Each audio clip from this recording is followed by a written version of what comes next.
సమస్త దేశములారా యెహోవాకు ఉత్సాహధ్వని చేయుడి, సంతోషముతో యెహోవాను సేవించుడి. ఉత్సాహగానము చేయుచు ఆయన సన్నిధికి రండి. యెహోవాయే దేవుడని తెలుసుకొనుడి. ఆయనే మనల్ని పుట్టించెను, మనము ఆయన వారము, ఆయన ప్రజలము, ఆయన మేపు గొర్రెలము. కృతజ్ఞతార్పణలు చెల్లించుచు ఆయన గుమ్మములలో ప్రవేశించు. ప్రార్థన చేసుకుందాం.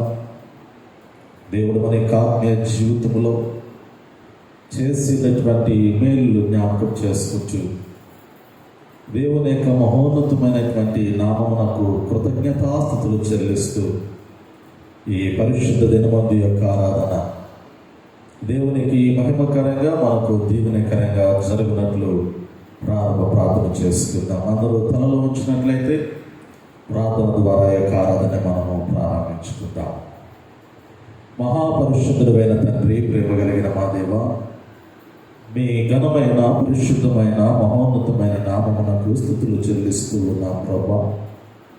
మీ యొక్క కృపలో, మీ యొక్క ప్రేమలో, మీ బిడ్డలమైనటువంటి మమ్మల్ందరినీ కూడా గడిచిన ఫిబ్రవరి మాసమంతా కూడా మీ యొక్క రెక్కల చోటున భద్రపరిచి మరి యొక్క శ్రేష్టమైనటువంటి యొక్క మార్చి నెలలోనికి నాయన మొదటి పరిశుద్ధ దిన ఆరాధనలోనికి మీరు మమ్మల్ని నడిపించిన విధానం బట్టి మిమ్మల్ని స్తుతిస్తూ ఉన్నా.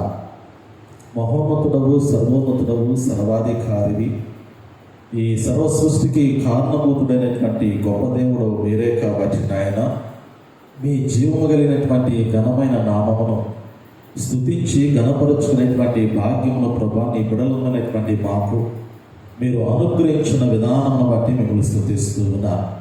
ప్రభా యొక్క పరిశుద్ధ దినమందు యావత్ ప్రపంచంలోటువంటి దేశములలో ఆయన క్రైస్తవ సంఘాలలో జరుగుతున్నటువంటి ఆరాధనలన్నిటిలో కూడా మీ మహా ఉన్నతమైనటువంటి పరిశుద్ధాత్మని యొక్క ప్రసన్నతను, మీ సన్నిధిని, మీ సహవాసమును మెండుగా ప్రభా మీరు అనుగ్రహించమని వేడుకొనొచ్చున్నా. ఈ కడవరి దినాలలో నాయన, ఈ అపాయకరమైనటువంటి దినాలలో లోకములో ఉన్నటువంటి సకల మానవాళి కూడా వారి యొక్క పాపపు జీవితాన్ని విడిచి నాయన మిమ్మల్ని స్వరక్షకునిగా అంగీకరించి మీ మహోన్నతమైనటువంటి నామమును స్తుతించుకుని ఘనపరుచుకునే భాగ్యం అనుగ్రహించమని వేడుకొనొచ్చున్నా. ఈ లోకములో ఉన్నటువంటి ప్రతి క్రైస్తవుడు కూడా శ్రేష్టమైనటువంటి పరలోక పట్టణమును స్వతంత్రించుకోవడానికి అవసరమైన ఆత్మీయ జీవితాన్ని కలిగి జీవించే భాగ్యమును అనుగ్రహించమని వేడుకొనొచ్చున్నా. ప్రభా ఈ లోకములో ఉన్నటువంటి క్రైస్తవ సంఘములన్నింటినీ మీరు దీవించండి. ప్రతి సంఘములో కూడా ఆత్మతోనూ సత్యముతోనూ ఆరాధనలైన జరిగే భాగ్యమును అనుగ్రహించమని వేడుకొనొచ్చున్నా. ప్రత్యేకంగా ఈ పరిశుద్ధ దినమందు ప్రభా మా యొక్క సంఘములోనైనా మీరు జ్ఞాపకం చేసుకోండి. మా సంఘంలో జరుగుతున్నటువంటి ఆరాధనలోనైనా మీ యొక్క ఆత్మ నడిపింపును మాకు అనుగ్రహించండి. మేము పాటలు పాడుతూ ఉండగా మా ద్వారా ప్రభా మీరు మీ నామాన్ని మహిమపరచుకోండి. మీ శ్రేష్టమైనటువంటి జీవపు మాటలు మెండిగా ప్రభా ఈ పరిశుద్ధ దినమందు మాకు అనుగ్రహించమని వేడుకొనొచ్చున్నా. ప్రభా మీ సన్నిధిలోనికి వచ్చిన వారిని దీవించండి నాయన.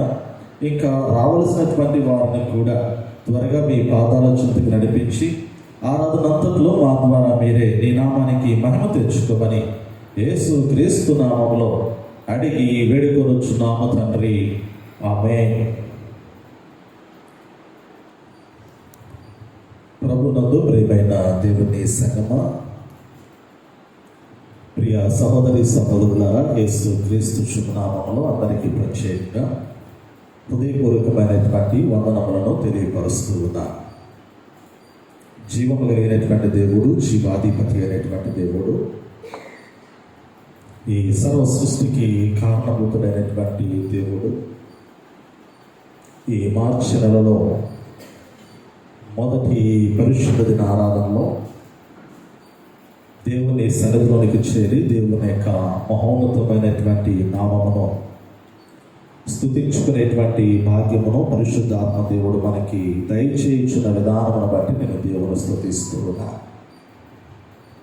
గడిచిన ఆదివారము మనము సొలొమోను మహారాజు దేవుని కొరకు నిర్మించినటువంటి మందిరము మందిర ప్రతిష్ఠిత ఆరాధన, ప్రత్యేకమైనటువంటి విజ్ఞాపన ప్రార్థన, ఆనాటి దినాలలో ఉన్నటువంటి ఇశ్రాయేలు యొక్క జీవితాలలో వారు దేవుని ఎదుట కనపరిచినటువంటి అవిధేయతను బట్టి దేవుడు ఆ యొక్క మందిరమును, తాను కోరుకునేటువంటి మందిరమును, ఆ యొక్క పట్టణమును ఇశ్రాయేలు యొక్క విరోధులకు అప్పగించుట, ఆ మందిరము పడద్రోయబడుట గురించి గడిచిన ఆదివారము మనము ధ్యానించుకుని ఉన్నాం. దేవుడు పాపమును చూచి దాన్ని సహించలేనటువంటి వాడు. పాపము చేసినటువంటి నరుడు పాపమునకు మూల్యము చెల్లించుకోవలసినటువంటి వాడే. దేవుడు ఒక శ్రేష్టమైనటువంటి పరిశుద్ధ మందిరమును కోరుకొని ఆ మందిరమును దేవుడు తన ఆత్మతో నింపి ఆ మందిరమునకు తన యొక్క పేరు పెట్టినప్పటికీ కూడా ఆ మందిరంలోనికి వచ్చేటువంటి జన సమూహం యొక్క జీవితాలను దేవుడు చూస్తూ ఉండగా వారు విగ్రహారాధన పూరితమైనటువంటి ఆలోచనలతోనూ దేవునికి విరుద్ధమైనటువంటి స్వభావంతో జీవించినటువంటి క్రమమును బట్టి దేవుడు తన మందిరాన్ని విడిచిపెట్టినట్లుగా గడిచిన ఆదివారం యొక్క వర్తమానంలో మనము గమనించి ఉన్నాం. ఈరోజు దేవుని యొక్క లేఖనాలలో మనం గమనించగలుగుతున్నటువంటి ప్రాముఖ్యమైనటువంటి మాట ఇర్మియా గ్రంథము 31వ అధ్యాయము 31వ వచనాన్ని 32వ వచనాన్ని ఈరోజు మనము ధ్యానించుకోబోతున్నాం. ఇర్మియా గ్రంథము 31వ అధ్యాయము 31వ వచనము 32వ వచనాల్లో ఉన్నటువంటి మాటల్లో, ఇదిగో నేను ఇశ్రాయేలు వారితోనూ యూదా వారితోనూ క్రొత్త నిబంధన చేయు దినములు వచ్చుచున్నవి. ఇదే యెహోవా వాక్కు.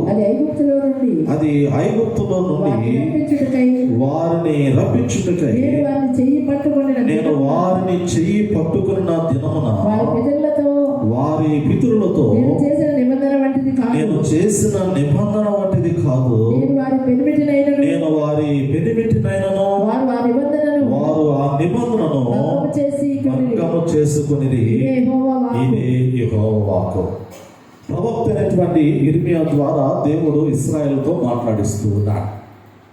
ఇశ్రాయేలు జనాంగము, యూదా జనాంగము బబులోను దేశములోనికి చెరకుని పోబడినటువంటి కాలంలో మళ్ళా వారు తిరిగి ఆ యొక్క చెరకాలను ముగిసిన తర్వాత బయటికి రాబోతున్నటువంటి దినాలలో దేవుడు తనని ఆరాధించుకోవడానికి, దేవుడు తన నామమునకు మహిమ తెచ్చుకోవడానికి మరలా ఒక క్రొత్త నిబంధనతో కూడినటువంటి మాటలు వారితో మాట్లాడటము ప్రారంభిస్తూ ఉన్నట్లుగా ఈ యొక్క వాక్యంలో మనం గమనించగలుగుతూ ఉన్నాం. క్రొత్త నిబంధన, న్యూ కోవెనెంట్ గురించి ఈరోజు మనం ధ్యానించుకోబోతూ ఉన్నాం. ఏమిటి ఈ క్రొత్త నిబంధన? ఈ గ్రంథంలో దేవుడు ప్రవక్త చేత మాట్లాడిస్తూ ఉన్నాడు కదా, నేను పితరులతో చేసినటువంటి నిబంధన వంటిది కాదు ఈ నిబంధన అనే మాటను గుర్తు చేస్తూ ఉన్నా. నేను అబ్రహాముతో నిబంధన చేసి ఉన్నాను, నేను యెహోషువ కాలంలో ఇశ్రాయేలుతో నిబంధన చేసి ఉన్నాను, మోషే కాలంలో నిబంధన కొనసాగించబడింది, దావీదు కాలంలో కూడా నిబంధన చేసి ఉన్నాను.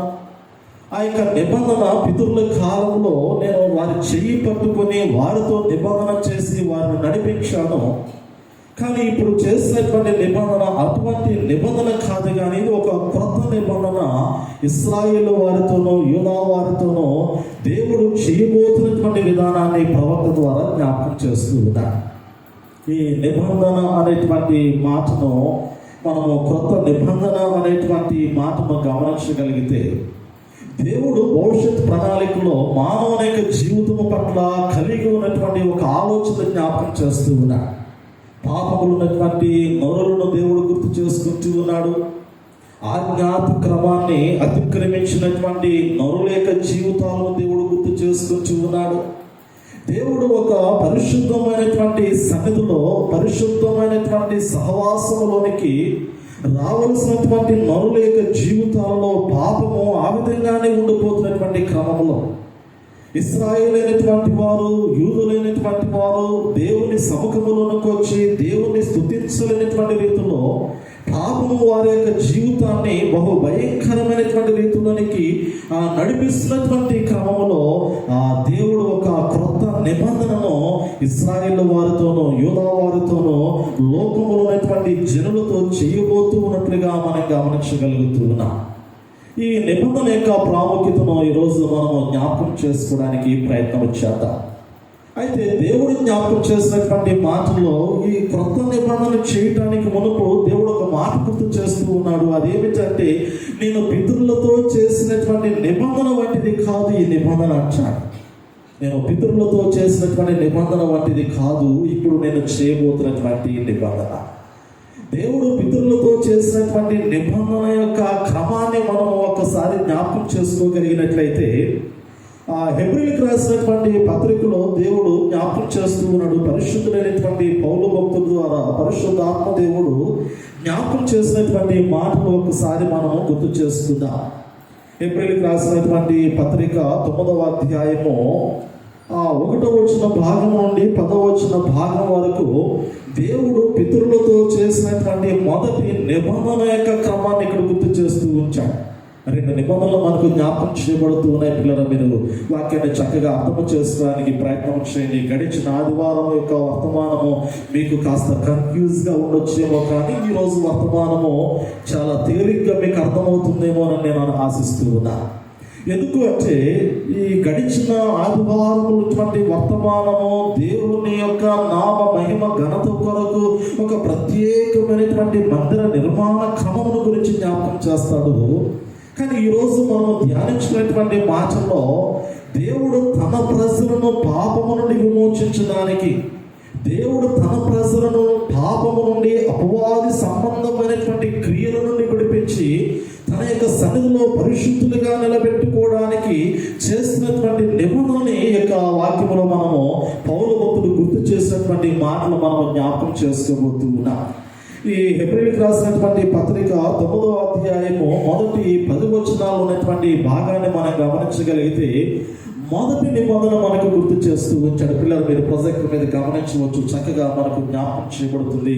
మీకు ఇమేజ్తో సహా మీకు అక్కడ తెలియపరచబడుతూ ఉంది. ఈ 9వ అధ్యాయం హెబ్రీయులకు రాసిన పత్రిక 9వ అధ్యాయం మొదటి వచనం నుండి 10వ వచనం వరకు లేఖన భాగంలో ఇది మొదటి నిబంధన. ఈ మొదటి నిబంధన దేవుడు ఇశ్రాయేలు ప్రజలతో కొనసాగించడానికి అబ్రహాము మొదలుకొని దావీదు వరకు కూడా కొనసాగించబడినటువంటి నిబంధన. ఆ నిబంధన ఎక్కడి వరకు తీసుకుని రాబడిందంటే, గడిచిన వారాల్లో మనం ఒకసారి వర్తమానాన్ని మనం గుర్తు చేసుకుంటే, అబ్రహాముతో చేసినటువంటి నిబంధన మోషే ద్వారా ఇశ్రాయేలు జీవితంలోకి తీసుకుని రాబడింది. ఆ తర్వాత దావీదుతో చేసినటువంటి నిబంధన తన కుమారుడైనటువంటి సొలొమోను ద్వారా సింహాసనము మీద, అంటే దావీదు సింహాసనము తరతరముల వరకు కూడా స్థిరపరచబడినట్లు ఆ నిబంధన యేసుక్రీస్తు వరకు కొనసాగించబడింది. ఆ నిబంధన ఎక్కడి వరకు కొనసాగించబడిందంటే, యేసు ప్రభువారి వరకు కూడా నిబంధన కొనసాగించబడింది. ఇక్కడ పరిశుద్ధులైనటువంటి పౌలు భక్తుడు జ్ఞాపకం చేసినటువంటి మాటలను మనం గమనించగలిగితే, ఇది మొదటి నిబంధన. ఈ నిబంధనను దేవుడు కొట్టివేస్తూ ఉన్నాడు. ఈ నిబంధనను దేవుడు యేసుక్రీస్తులో నెరవేరుస్తూ ఉన్నాడు. ఈ నిబంధన దేనికి సాదృశ్యమైనటువంటి నిబంధన? ఈ నిబంధనలో మనకి ఏమి జ్ఞాపకం చేయబడుతూ ఉంది?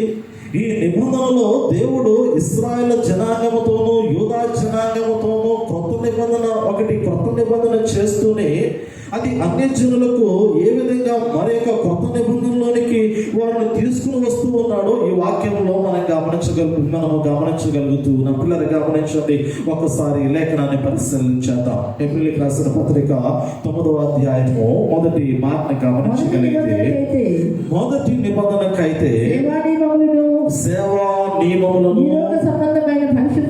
ఈ లోక సంబంధమైన పరిశుద్ధ స్థలమును ఉండెను. ఎలాగనగా మొదట ఒక గుడారం ఏర్పరచబడెను. అందులో దీపపు స్తంభమును బల్లయు దాని మీద ఉంచబడిన రొట్టెలను ఉండెను. దానికి పరిశుద్ధ స్థలం అని పేరు. రెండవ తెరకు ఆవల అతి పరిశుద్ధ స్థలమును గుడారం ఉండెను. అందులో సువర్ణ ధూపార్తియు అంతటను బంగారు రేకులతో తాపబడిన నిబంధన మందసములు ఉండెను. ఆ మందసములో మన్నాగల బంగారు పాత్రయు చిగురించిన అహరోను చేతి కర్రయు నిబంధన పలకలను ఉండెను. దానిపైన కరుణాపీఠమును కమ్ముకొనుచున్న మహిమ గల కెరూబులుండెను. వీటిని గూర్చి ఇప్పుడు వివరముగా చెప్పవల్లపడదు. పిల్లల పౌలు భక్తుడు ఈ దెస్సలోనిక సంఘానికి జ్ఞాపకం చేస్తూ లేదా లోకములో ఉన్నటువంటి క్రైస్తవ విశ్వాసుల యొక్క హృదయాలలో ఈ పాత నిబంధనకి కొత్త నిబంధనకి మధ్య ఉన్న వ్యత్యాసాన్ని తెలియపరుస్తూ ఈ మాటలు గుర్తు చేస్తూ ఉన్నాడు. ఆనాడు దేవుడు పితరులతో ఒక నిబంధన చేసి దాన్ని కొనసాగిస్తూ ఉన్నాడు. దానిని మొదటి నిబంధన అనే మాటను గుర్తు చేస్తూ ఉన్నాడు. ఈ మొదటి నిబంధన దేనిని ఆధారము చేసుకుని ఉన్నదంటే మొదటి నిబంధన ధర్మశాస్త్రమును ఆధారము చేసుకుని కొనసాగించబడినటువంటి నిబంధన. అబ్రహాముతో చేసినటువంటి వాగ్దానము మోషే కాలంలోకి వచ్చిన తరువాత దేవుడు మోషేకి సినాయి పర్వతం మీద 10 ఆజ్ఞలతో కూడినటువంటి మాటలు 2 రాతి పలకల మీద వాయించి ఇశ్రాయేలు ప్రజలకి నియమములుగా కట్టడములుగా దేవుడు అనుగ్రహించి ఉన్నాడు. ఇవే మందసంలో ఉంచబడినటువంటి ఆజ్ఞలుగా మనం గమనించగలుగుతూ ఉన్నాం. ఆనాటి ఇశ్రాయేలు జీవితాల్లో దేవుని యొక్క మాటలు రాతి పలకల మీద చెక్కబడినటువంటి మాటలు మందసంలో ఉంచబడి అది వారి మధ్యలో సంచరిస్తూ ఉండగా దేవుని మహిమ మందసం మీదకు వచ్చినప్పుడు ఆ మహిమలో ఇశ్రాయేలు జీవితాలు నడిపించబడుతూ ఉన్నాయి. ఇది మొదటి నిబంధన కాలంలో ఇశ్రాయేలు దేవునితో నడిచినటువంటి విధానం. దేవుడు ఇశ్రాయేలు మధ్యలో తన మహిమను ఉంచినటువంటి విధానం ఏదైనా ఉన్నదంటే అది మొదటి నిబంధనలో మనస్సమును గురించి జ్ఞాపకం చేస్తూ ఉంటాడు. ఒకసారి ఆ ఇమేజ్ మనలో ఒకసారి చూడండి. అక్కడ మనకి జ్ఞాపకం చేయబడుతూ ఉంది. ఈ అధ్యాయంలో జ్ఞాపకం చేయబడినటువంటి మాట ఆవరణము, పరిశుద్ధ స్థలము, అతి పరిశుద్ధ స్థలము. ఈ యొక్క 9వ అధ్యాయము 1వ వచనం నుండి 6వ వచనం వరకు వేటి గురించి అయితే పరిశుద్ధ స్థలము ఉండెను, ఆ పరిశుద్ధ స్థలం అని పేరు పెట్టబడెను. అతి పరిశుద్ధ స్థలమైనటువంటి గుడారం ఉండెను. అందులో సువర్ణ ధూపార్తియు అంతటా బంగారు రేకులతో తాపబడిన నిబంధన మందస్సు ఉండెను. ఆ మందస్సులో మన్నాగల బంగారు పాత్రయు చిగురించిన అహరోను చేతి కర్రయు నిబంధన పలకలు ఉండెను అంటాడు. ఇవన్నీ కూడా పాత నిబంధన కాలంలో అనగా మొదటి నిబంధనలో దేవుడు ఇశ్రాయేలు మధ్య కనపరిచినటువంటి మహిమ, ఇశ్రాయేలు ప్రజలను దేవుడు తన దగ్గరికి నడిపించుకున్నటువంటి క్రమాన్ని మొదటి నిబంధనలో ధర్మశాస్త్రానుసారంగా ఇక్కడ పౌలు భక్తుడు గుర్తు చేస్తూ ఉన్నాడు. అయితే ఇశ్రాయేలు ప్రజలు నిబంధనను మీరినటువంటి మాటను జ్ఞాపకం చేస్తూ ఉన్నాడు. ఇశ్రాయేలు ప్రజలు దేవుడు తనతో చేసినటువంటి నిబంధనను వారు భంగపరుచుకున్నారు. ఆ నిబంధనల నుంచి వారు వైదొలిగిపోయినటువంటి జీవితాన్ని గడిచిన ఆదివారంలో కూడా మనం జ్ఞాపకం చేసుకున్నాం. అయినప్పటికీ ఒక మాటను మనం గుర్తు చేసుకున్నాం. ఈ సమయంలో ప్రవక్త అయినటువంటి దానియేలు జ్ఞాపకం చేసినటువంటి మాటను నేను మీకు జ్ఞాపకం చేస్తాను. దానియేలు గ్రంథంలో ఒక మాటను మనం చదువుదాం పిల్లలు, గమనించండి. దానియేలు గ్రంథము 9వ అధ్యాయం. ఇక్కడ ఇశ్రాయేలు ప్రజలు నిబంధనను మీరిన విధానమును బట్టి ఆ యొక్క మొదటి నిబంధనను దేవుడు తీసివేసి మన యొక్క క్రొత్త నిబంధనను ఇశ్రాయేలు ప్రజలతో చేయటానికి గల ముఖ్యమైనటువంటి కారణము, మూలమైనటువంటి కారణాన్ని దానియేలు గ్రంథము 9వ అధ్యాయంలో ఈ 11వ వచన భాగంలోని మనకు జ్ఞాపకం చేస్తూ ఉంటాడు. ఈ యొక్క అధ్యాయం అంతా మనం గమనించగలిగితే చాలా మాటలు మనకి తెలియచేయబడుతూ ఉంటాయి. వాటిలో కొన్ని మాటలు మనం ఒకసారి జ్ఞాపకం చేస్తున్నాం. ఇశ్రాయేలులందరూ నీ ధర్మశాస్త్రమును అతిక్రమించి నీ మాట వినుక తిరుగుబాటు చేసి మేము పాపము చేసి కనుక నేను శపించదునని నీవు నీ దాసుడగు మోషే ధర్మశాస్త్రమును ప్రమాణము చేసి ఉన్నట్లు ఆ శాపమును మా మీద కుమ్మరించితివి. పిల్లలు గమనించండి. మొదటి నిబంధనలో ఉన్నటువంటి మాటను మనం గుర్తు చేసుకుంటూ ఉన్నాం. ఇంకా కొత్త నిబంధనలోనికి మనం రాలేదు. కానీ ఈ మొదటి నిబంధన ఇశ్రాయేలు జీవితంలో శాపము నిలిచి ఉండటానికి కారణమైనది అంటారు. ఈ మొదటి నిబంధన మనం గమనించగలిగితే ఇది ధర్మశాస్త్రానుసారమైనటువంటిది. దేవుడు కొన్ని ఆజ్ఞలు వారికి ఇచ్చాడు, కొన్ని నియమములు వారికి ఇచ్చాడు, కొన్ని కట్టడలను వారికి ఇచ్చాడు. వాటిని అనుసరించి దేవుడు నడవమని వారికి జ్ఞాపకం చేశాడు. కానీ ఇశ్రాయేలు ప్రజలు దేవుని యొక్క ఆజ్ఞలకు అనుకూలంగా వారు జీవించలేకపోయారు.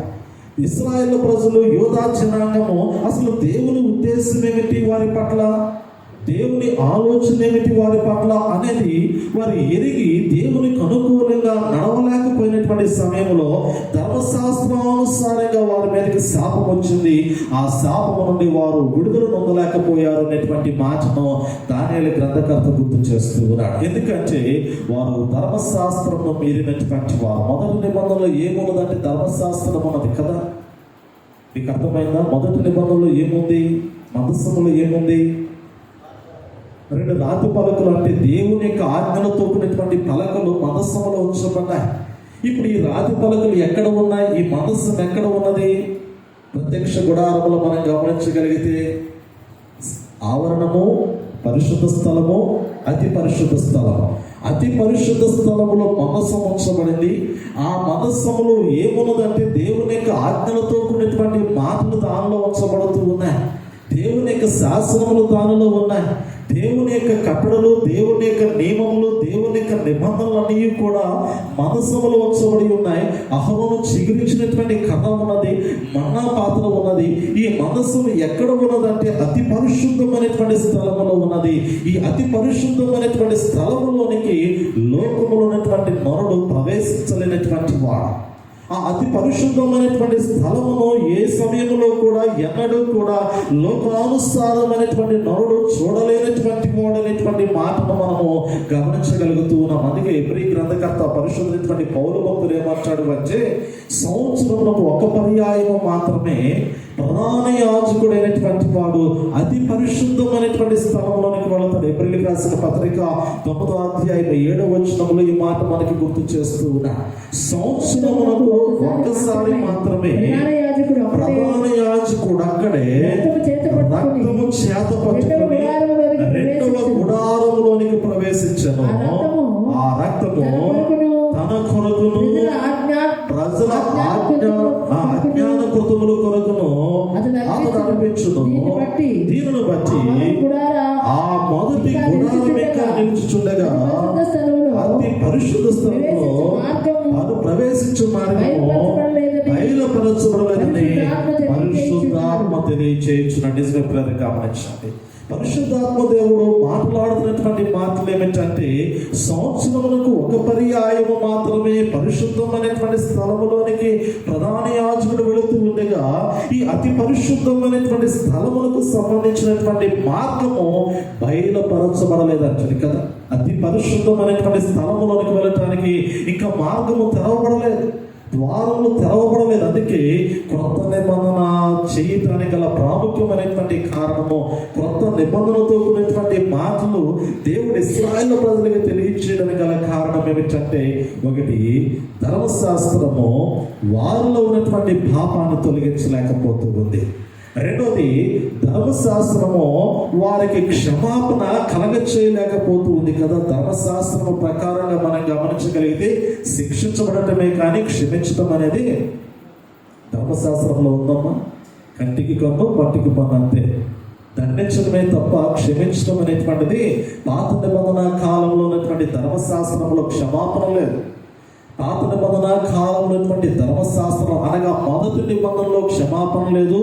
మొదటి నిబంధనలో మరి పాపమును తీసివేయగలిగినటువంటి, శాశ్వతముగా పాపమును తీసివేయగలిగినటువంటి క్రమం అనేటువంటిది మొదటి నిబంధనలో లేదు అనేటువంటి మాటను పౌలు భక్తులు గుర్తు చేస్తూ ఉన్నారు.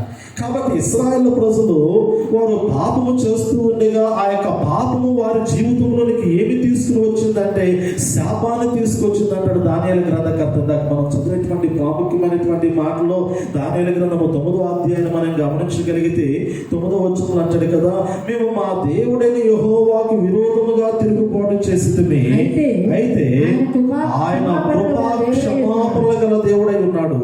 ఆయన తన దాసులకు ప్రవక్తల ద్వారా మాకు ఆజ్ఞలిచ్చి వారిని అనుసరించి నడుచుకున్నవారని సెలవిచ్చిన కానీ మేము మా దేవుడైన యెహోవా మాట వినకపోతే ఇశ్రాయేలులందరూ నీ ధర్మశాస్త్రం అతిక్రమించి నీ మాట వినక తిరుగుబాటు చేసి మేము పాపం చేస్తున్నాము కనుక నేను శపించదనని నీవు నీ దాసుడగు మోషే ధర్మశాస్త్రమందు ప్రమాణము చేసినట్లు ఆ శాపము మా మీద కుమ్మరించింది అంటాడు. నిజమే, ఉగ్రతకి పాత్రులుగా ఎంచబడినటువంటి ఇశ్రాయేలు యొక్క పాపపు జీవితం మనకు కనపడుతుంది. యెషయా గ్రంథం 1వ అధ్యాయంలో అంటాడు, ఆకాశము ఆలకించము, భూమి చెవియకుము, నేను పిల్లలు పెంచి పెద్దవారిని చేసేదని వారు నా మీద తిరుగుబడి ఉన్నారు అనేటువంటి మాటను గుర్తు చేస్తున్నారు. నిజమే, మానవుని యొక్క జీవితంలో ఉన్నటువంటి పాపము ఎప్పుడూ కూడా దేవుని మీద తిరుగుబాటు క్రమాన్ని గుర్తు చేస్తూ ఉంటుంది. ఈరోజు మనం గమనించుకోగలిగితే ఆనాటి ఇశ్రాయేలుకి ఈనాటి క్రైస్తవ జనాంగానికి ఉన్నటువంటి వ్యత్యాసం ఏమిటి? ఆనాడు వారు దేవుని మహిమను చూసి కూడా, ఆనాడు వారు దేవుని మహిమను తెలుసుకుని కూడా, వారు ఆనాడు దేవుని యొక్క అద్భుతమైనటువంటి కార్యాలు, ఆశ్చర్యకరమైనటువంటి కార్యాలు వారు గ్రహించిన వారై ఉన్నప్పటికీ కూడా వారు దేవుని మీద తిరుగుబాటు చేశారు, ఉగ్రతలోనికి తీసుకుని రాబట్టారు. వారు దేవుని యొక్క కోపానికి గురవుతూ ఉన్నారు. వారు దేవుని యొక్క శాపమును వారి మీదకి, వారి యొక్క కుటుంబాల మీదకి కొని తెచ్చుకున్నటువంటి సందర్భాన్ని ఈ పాత నిబంధన కాలంలో మొదటి నిబంధనలో మనం గమనించగలుగుతూ ఉన్న పిల్లలు. అందుకే దానియేలు ప్రవక్త ప్రార్థన చేస్తూ ఉన్నాడు, ఇదిగో మేము తిరుగుబాటు చేసినటువంటి వారము. ఎవరి మీద తిరుగుబాటు అంటే మేము దేవుని మీద తిరుగుబాటు చేసినటువంటి వారము, మేము పాపము చేస్తున్నటువంటి వారము. ఆ పాపమును అనుకూలంగా మా జీవితాలు కొనసాగించబడుతున్నటువంటి సమయంలో ధర్మశాస్త్రానుసారంగా శాపములు మా మీద కుమ్మరించబడుతూ ఉన్నాయి. ఆశీర్వాదానికి వారసులమై ఉండగా, ఆశీర్వాదములు అనుభవించడానికి పిలువబడి ఉండగా ఆ ఆశీర్వాదాలు మా జీవితాల్లో కనపట్టలేదు, ఆ ఆశీర్వాదాలు మా కుటుంబాల్లో కనపట్టలేదు, ఆ ఆశీర్వాదాలు మేము నివసిస్తున్నటువంటి పట్టణంలో కనపట్టలేదు, ఆ ఆశీర్వాదాలు మా యొక్క దేశంలో లేదు. కానీ మా దేశము, మా పట్టణము, మా కుటుంబాలు, మా జీవితాలన్నీ కూడా శాపగ్రస్తులుగా ఎంచబడుతూ ఉన్నాయి. కారణం ఏమిటి అంటే మేము దేవుని మాట వినలేకపోతూ ఉన్నాం. మేము దేవుని ఉద్దేశాన్ని తెలుసుకొని ఆ ఉద్దేశములకు అనుకూలంగా మేము జీవించలేకపోతూ ఉన్నాము. కాబట్టి దేవుని యొక్క ఉగ్రత దేశం మీద కుమ్మరించబడుతుంది అంటాడు.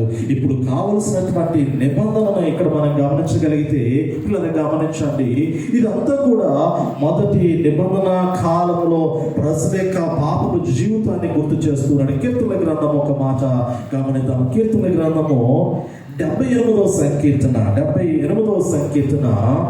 10వ వచనాన్ని ఒక్కసారి చదువుదాం. చూడండి, అక్కడ కూడా మనకి గుర్తు చేస్తాడు కీర్తనకారుడు దావీదు మహారాజు.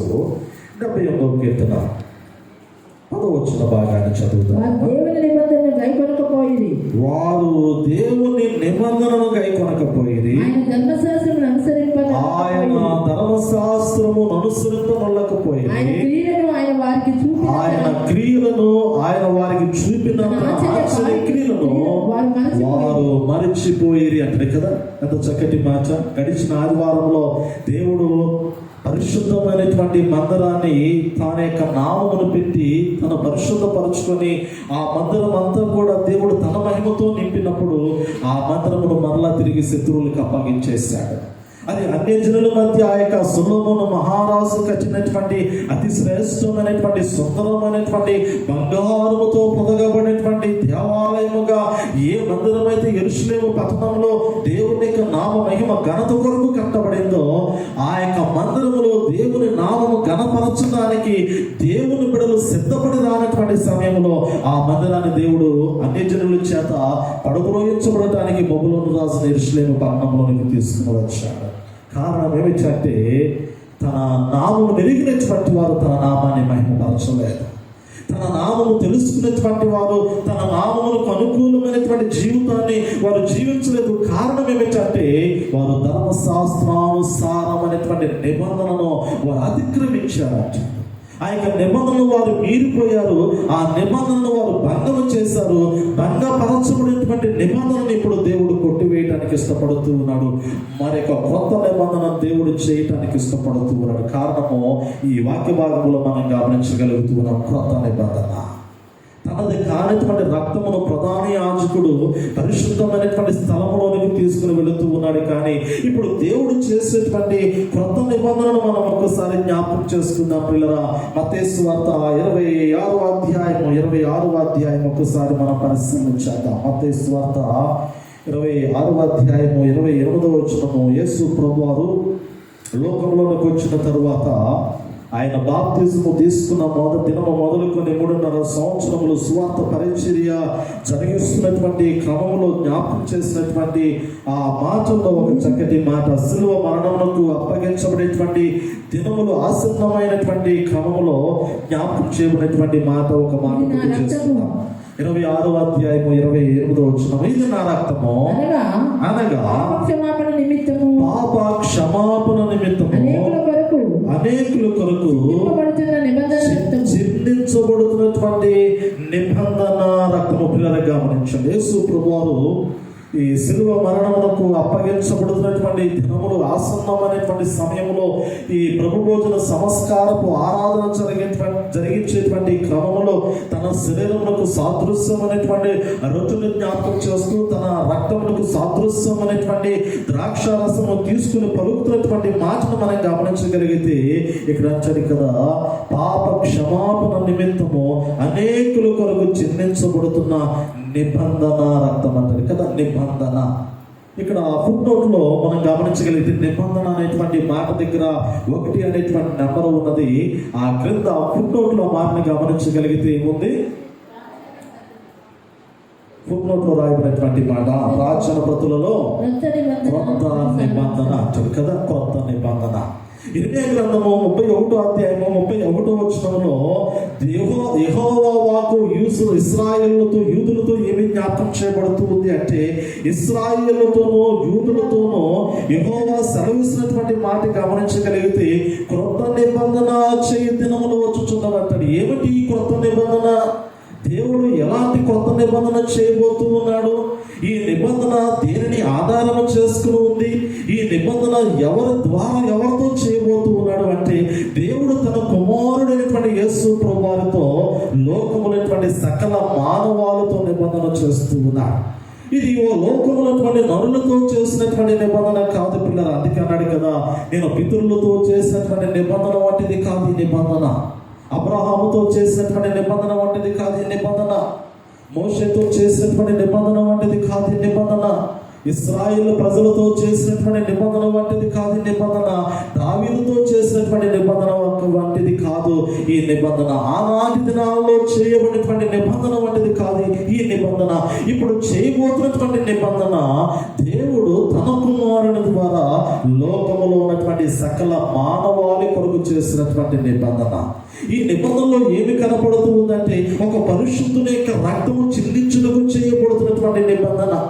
లోకములో ఉన్నటువంటి మానవుని యొక్క జీవితంలో ఉన్నటువంటి పాపమును తీసివేయడానికి చేయబడుతున్నటువంటి నిబంధన. పాప క్షమాపణ కొరకు ఈ క్రొత్త నిబంధనను దేవుడు చేస్తూ ఉన్నట్లుగా పరిశుద్ధ గ్రంథంలో మనం గమనించగలుగుతూ ఉన్నాం. ఈ క్రొత్త నిబంధననే హెబ్రీయులకు రాసిన పత్రికలో పౌలు భక్తుడు గుర్తు చేస్తాడు. 10వ వచనం నుండి ఇందాక మనం గమనించాము. 9వ 10 వచనాలేమో మొదటి నిబంధన అనగా గతించిపోతున్నటువంటి పాత నిబంధన గుర్తు చేస్తాడు. 11వ వచనం నుండి మనం గమనించగలిగితే ఆ అధ్యాయం చివరి వచ్చిన వరకు అంటాడు కదా, దేవుడు చేసినటువంటి కొత్త నిబంధన. ఇది మరి మానవుని యొక్క జీవితంలో మరణమును తొలగించడానికి దేవుడు చేసినటువంటి నిబంధన. ఈ నిబంధన ఎలా కొనసాగించబడుతూ ఉందో ఈ అధ్యాయాల్లో దేవుడు జ్ఞాపకం చేస్తూ ఉన్నాడు. పిల్లలు మనం గమనించగలిగితే చూడండి 11వ వచనం. అయితే క్రీస్తు రాబోచున్న మేలు విషయమై ప్రధాన యాజకుడిగా వచ్చి నిత్యమైన విమోచన సంపాదించి హస్తకృతము కానిది అనగా ఈ సృష్టి సంబంధము కానిది మరి ఘనమైనది పరిపూర్ణమైనది గుడారము ద్వారా మేకల యొక్క రక్తముతో కాక స్వరక్తముతో ఒక్కసారి పరిశుద్ధ స్థలములో ప్రవేశించిన పిల్లలు గమనించండి. అంత చక్కటి మాట. ప్రాముఖ్యంగా ఈ కొత్త నిబంధనని పౌలు భక్తులు గుర్తు జ్ఞాపకం చేసి క్రొత్త దినములు, క్రొత్త నిబంధన చేసేటువంటి దినములు వచ్చుచున్నవని దేవుడు సెలవిచ్చాడు ప్రవక్త చేత.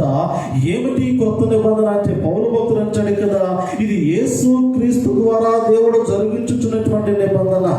ఒక ప్రధాన యాజకుడిగా దేవుడు తన కుమారుని భూమి మీదకి పంపించి జరిగించినటువంటి నిబంధన. ఈ నిబంధన నిత్యమైనటువంటి విమోచన కలిగించేటువంటి నిబంధన. పాత నిబంధనకి క్రొత్త నిబంధనకి మధ్య వ్యత్యాసం ఏమిటంటే, ఇశ్రాయేలు ప్రజలు ఎవరైనా పాపము చేసినప్పుడు పాపము నుండి వారి పరిహారం పొందుకోవడానికి పాప పరిహారార్థ పనిగా ఒక కోడెదూడను కానీ మరి పావురపు పిల్లను కానీ దేనినైనా కానీ వారు తీసుకుని వచ్చి, ఇందాక మనం గమనించినటువంటి మొదటి నిబంధనలో ఉన్నటువంటి ఆవరణంలో బలిపీఠము యొద్ద దానిని బలిగా అర్పించేటువంటి వారు యాజకుల చేతిలో వారి పాపము నుండి విమోచించబడటానికి ఒక గొర్రె పిల్లను తీసుకుని వచ్చి యాజకుల చేతిలో పెట్టినప్పుడు, ఈ పాపము చేసినటువంటి వ్యక్తి ఆ గొర్రె పిల్ల యొక్క తల మీద చేయి పెట్టినప్పుడు అతనిలో ఉన్నటువంటి పాప స్వభావం గొర్రె పిల్ల మీదకి వచ్చినటువంటి క్రమంలో ఆ యాజకుడు గొర్రె పిల్లను బలిపీఠం మీద బలి అర్పించేటువంటి వాడు. ఇది పాత నిబంధనలో ఉన్నటువంటి మాటను మనం గమనించగలిగితే, ఎప్పుడు పాపము చేసినా కానీ ఇశ్రాయేల్లో వారు వ్యక్తిగతంగా వచ్చి బలి అర్పించడం అనేటువంటిది అది మొదటి నిబంధనలో మనకు కనపడుతూ ఉంది. ఇప్పుడు క్రొత్త నిబంధనలో దేవుడు అంటాడు కదా, అటువంటి నిబంధన వంటిది కాదు ఈ నిబంధన. ఈ నిబంధన ఎటువంటిది అంటే సకల మానవాళి నిమిత్తము దేవుడు అర్పించుచున్నటువంటి బలితో కూడినటువంటి నిబంధన. ఈ నిబంధనలో దేవుని కుమారుని యొక్క పరిశుద్ధమైనటువంటి రక్తము ద్వారా చేయబడుతున్నటువంటి నిబంధన. అందుకంటాడు కదా, ఇదే కొత్త నిబంధన రక్తం అంటాడు. యేసు ప్రభువు మత్తయి సువార్త 26వ అధ్యాయము 28వ వచనంలో, ఇదిగో నా రక్తము అనగా ఇది కొత్త నిబంధన రక్తము. ఇది పాప క్షమాపణ కలగ చేయటానికి అనేకుల కొరకు చెల్లించబడుతున్నటువంటి నిబంధన రక్తము. ఈ నిబంధన రక్తమే క్రొత్త నిబంధన రక్తము. ఈ క్రొత్త నిబంధన రక్తమును చిందించినటువంటి వాడు ఒక పరిశుద్ధుడు అనేటువంటి మాటను పౌలు భక్తుడు జ్ఞాపకం చేస్తున్నటువంటి వాడు, పాపము లేనటువంటి వాడు, నిష్కలంకుడైనటువంటి వాడు, మానవ ఆకారము ధరించినప్పటికీ కూడా పిల్లల పౌలు భక్తుల యొక్క మాటలు మనం గమనించగలిగితే ఈ 11వ వచనంలో 9వ అధ్యాయము 11వ వచనంలో అంటాడు కదా, తానే నిత్యమైన విమోచన సంపాదించి హస్తకృతము కానిది అనగా ఈ సృష్టి సంబంధము కానిదియు మరి ఘనమైనదియు పరిపూర్ణమైనది గుడారము ద్వారా అంటాడు కదా. ఈ సృష్టి సంబంధమైనది కాదు అనేటువంటి మాటను గుర్తు చేస్తూ వచ్చాడు. యేసు ప్రభువు కన్యమరియ గర్భములో జన్మించినప్పటికీ కూడా ఆయన భూమి మీద మానవ శరీరము ధరించినటువంటి వాడిగా మానవుల మధ్య సంచరించినప్పటికీ కూడా ఆయన ఎలాంటి వాడిగా కనపడుతూ ఉన్నాడు అంటే, ఆయన దేవుని మహిమ కలిగినటువంటి వాడిగా కనపడుతూ ఉన్నాడు. ఆయన దేవుని స్వరూపము కలిగినటువంటి వాడిగా కనపడుతూ ఉన్నాడు. ఆయన దేవుని ఆత్మ కలిగినటువంటి వాడిగా కనపడుతూ ఉన్నాడు. ఆయన రక్తంలో పాపము లేదు, ఆయన శరీరంలో పాపము లేదు, ఆయన యొక్క ఆలోచనలో పాపము లేదు, ఆయన తలంపుల్లో పాపము లేదు, ఆయన నడవడికలో పాపము లేదు. ఆయన పాపల మధ్య నివసించినప్పటికీ కూడా పాపము లేనటువంటి వాడు. అంటే క్రొత్త నిబంధన ఎవరి ద్వారా చేయబడుతూ ఉందంటే, పాపము లేనటువంటి పరిశుద్ధుడైనటువంటి ప్రభువు చేత క్రొత్త నిబంధన దేవుడు కొనసాగిస్తూ ఉన్నాడు.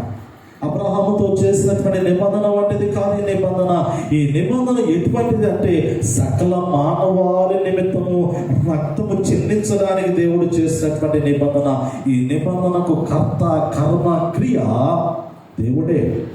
దేవుని కుమారుడైనటువంటి యేసు ప్రభువు ద్వారా దేవుడు ఈ నిబంధనని మనుషులతో చేస్తూ ఉన్నట్లుగా, అంటే సకల మానవాళి నిమిత్తము ఈ నిబంధన చేస్తూ ఉన్నట్లుగా మనం గమనించగలుగుతూ ఉన్నాం. స్వరక్తము చేత తనంతరికి తానే తన యొక్క రక్తము చిందించినటువంటి వాడిగా అతి పరిశుద్ధమైనటువంటి స్థలములోనికి ప్రవేశించడానికి ఆయన ఈ నిబంధనకి మధ్యవర్తిగా ఉన్నట్లుగా ఈ హెబ్రీయులకు రాసిన పత్రిక 9వ అధ్యాయము 14వ వచనంలో మనం గమనించగలుగుతున్నాం. ఒకసారి ఆ వాటి కూడా చదువుదాం. 14వ వచనం, నిత్యుడగు ఆత్మ ద్వారా తన్ను తాను దేవునికి నిర్దోషినిగా అర్పించుకుని క్రీస్తు యొక్క రక్తము నిర్జీవ క్రియలను విడిచి జీవము గల దేవుని సేవించుటకు మీ మనస్సాక్షిని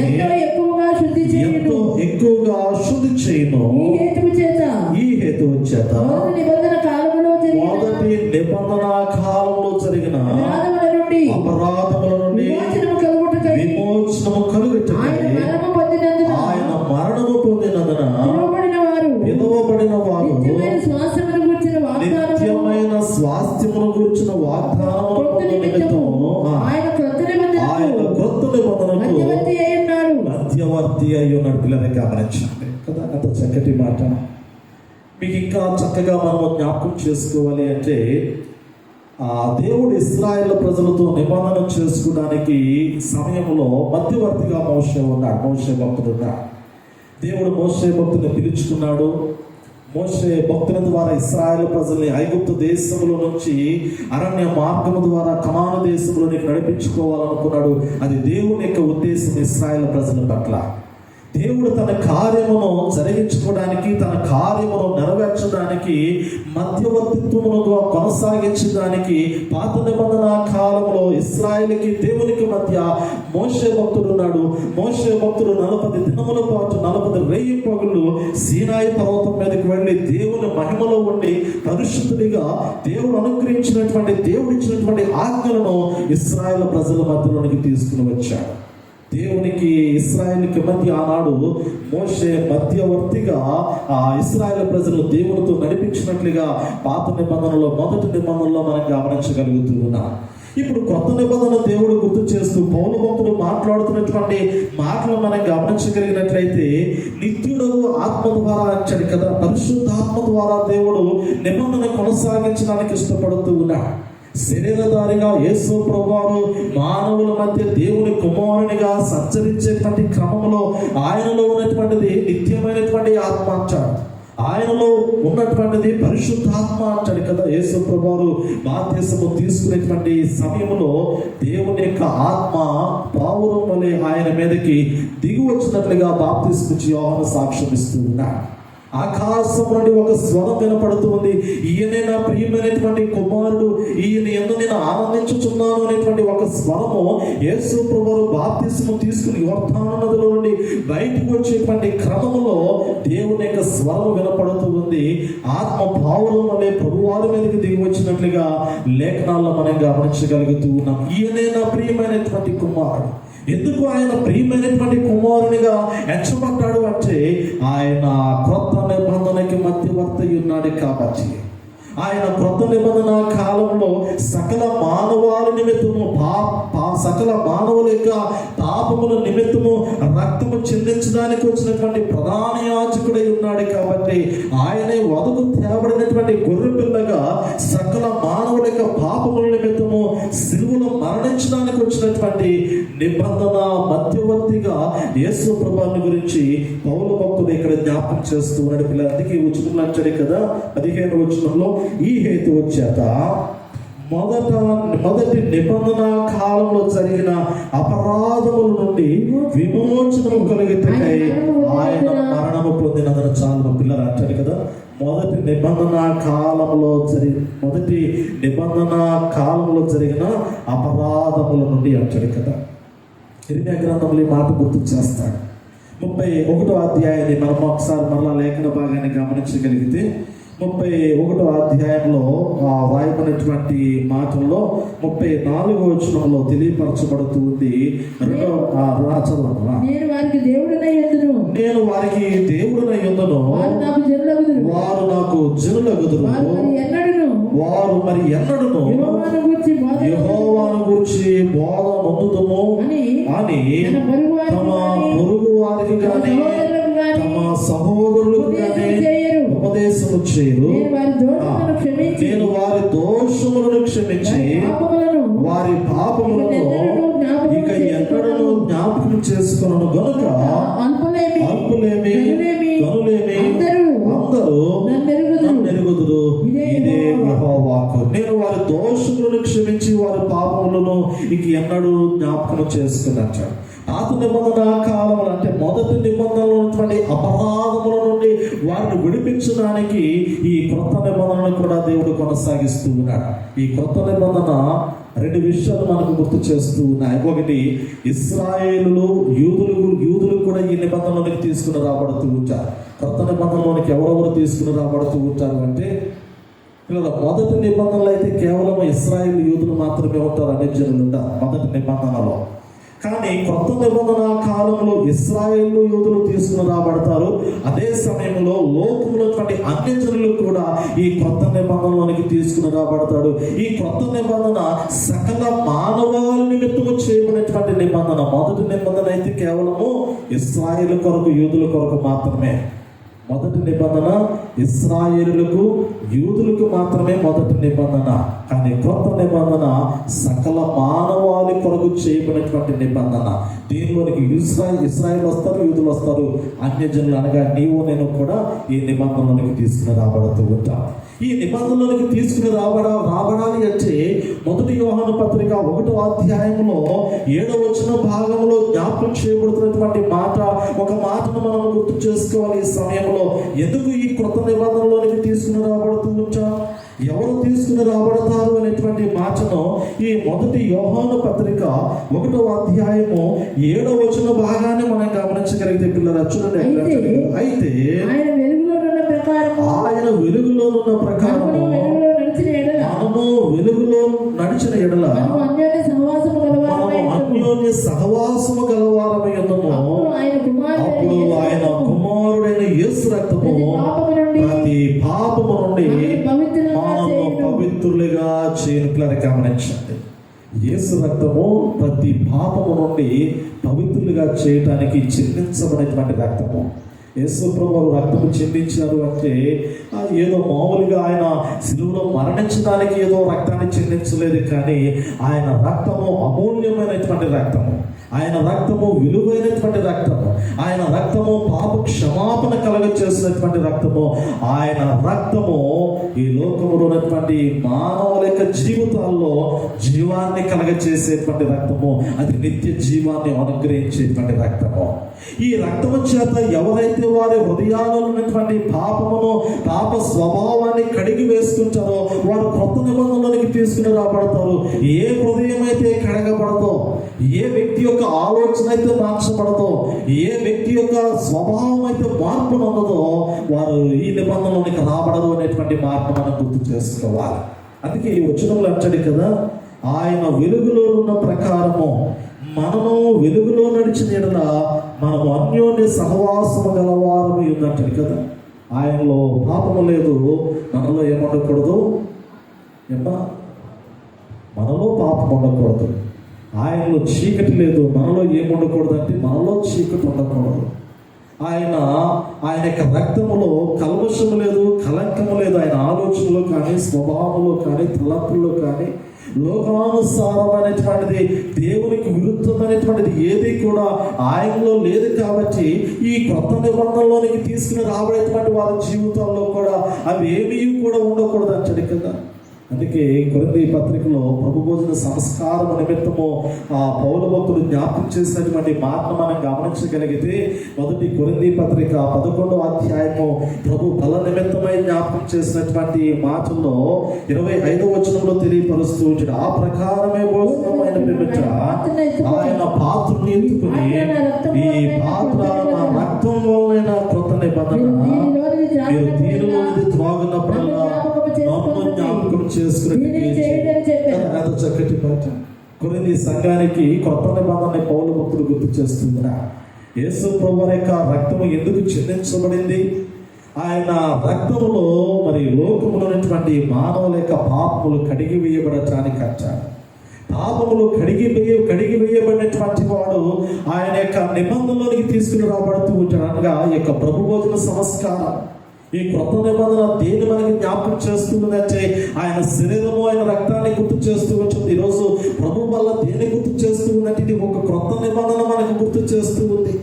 ఈ కొత్త నిబంధనలో ఏమి మనకు ఉన్నదంటే ఆయన మన నిమిత్తము కలువరి శిలువలో మరణించినటువంటి వేదనకరమైనటువంటి స్థితిలో నలగొట్టబడినటువంటి శరీరములకు సాదృశ్యమైనటువంటి రొట్టె ఈ కొత్త నిబంధనలో మనకు అందించబడింది. లోకములో ఉన్నటువంటి సకల మానవుల యొక్క పాపముల నిమిత్తము, అనగా నీ పాపము కొరకు, నా పాపము కొరకు, మన పాపముల కొరకు చెందించబడినటువంటి అమూల్యమైనటువంటి పరిశుద్ధమైనటువంటి నిష్కలంకమైనటువంటి రక్తములకు సాదృశ్యమైనటువంటి ద్రాక్షారసము ఇది కొత్త నిబంధనను మనకు గుర్తు చేస్తూ ఉంది. ఈరోజు ఈ నిబంధనలో ఉన్నటువంటి వాడు దేవుని సన్నిధిలో నిలబడగలిగేటువంటి కృపను కలిగి ఉంటాడంట. అదే సమయంలో ఇంకొక మాట ఇక్కడ మనకి గుర్తు చేస్తూ వచ్చాడు కదా.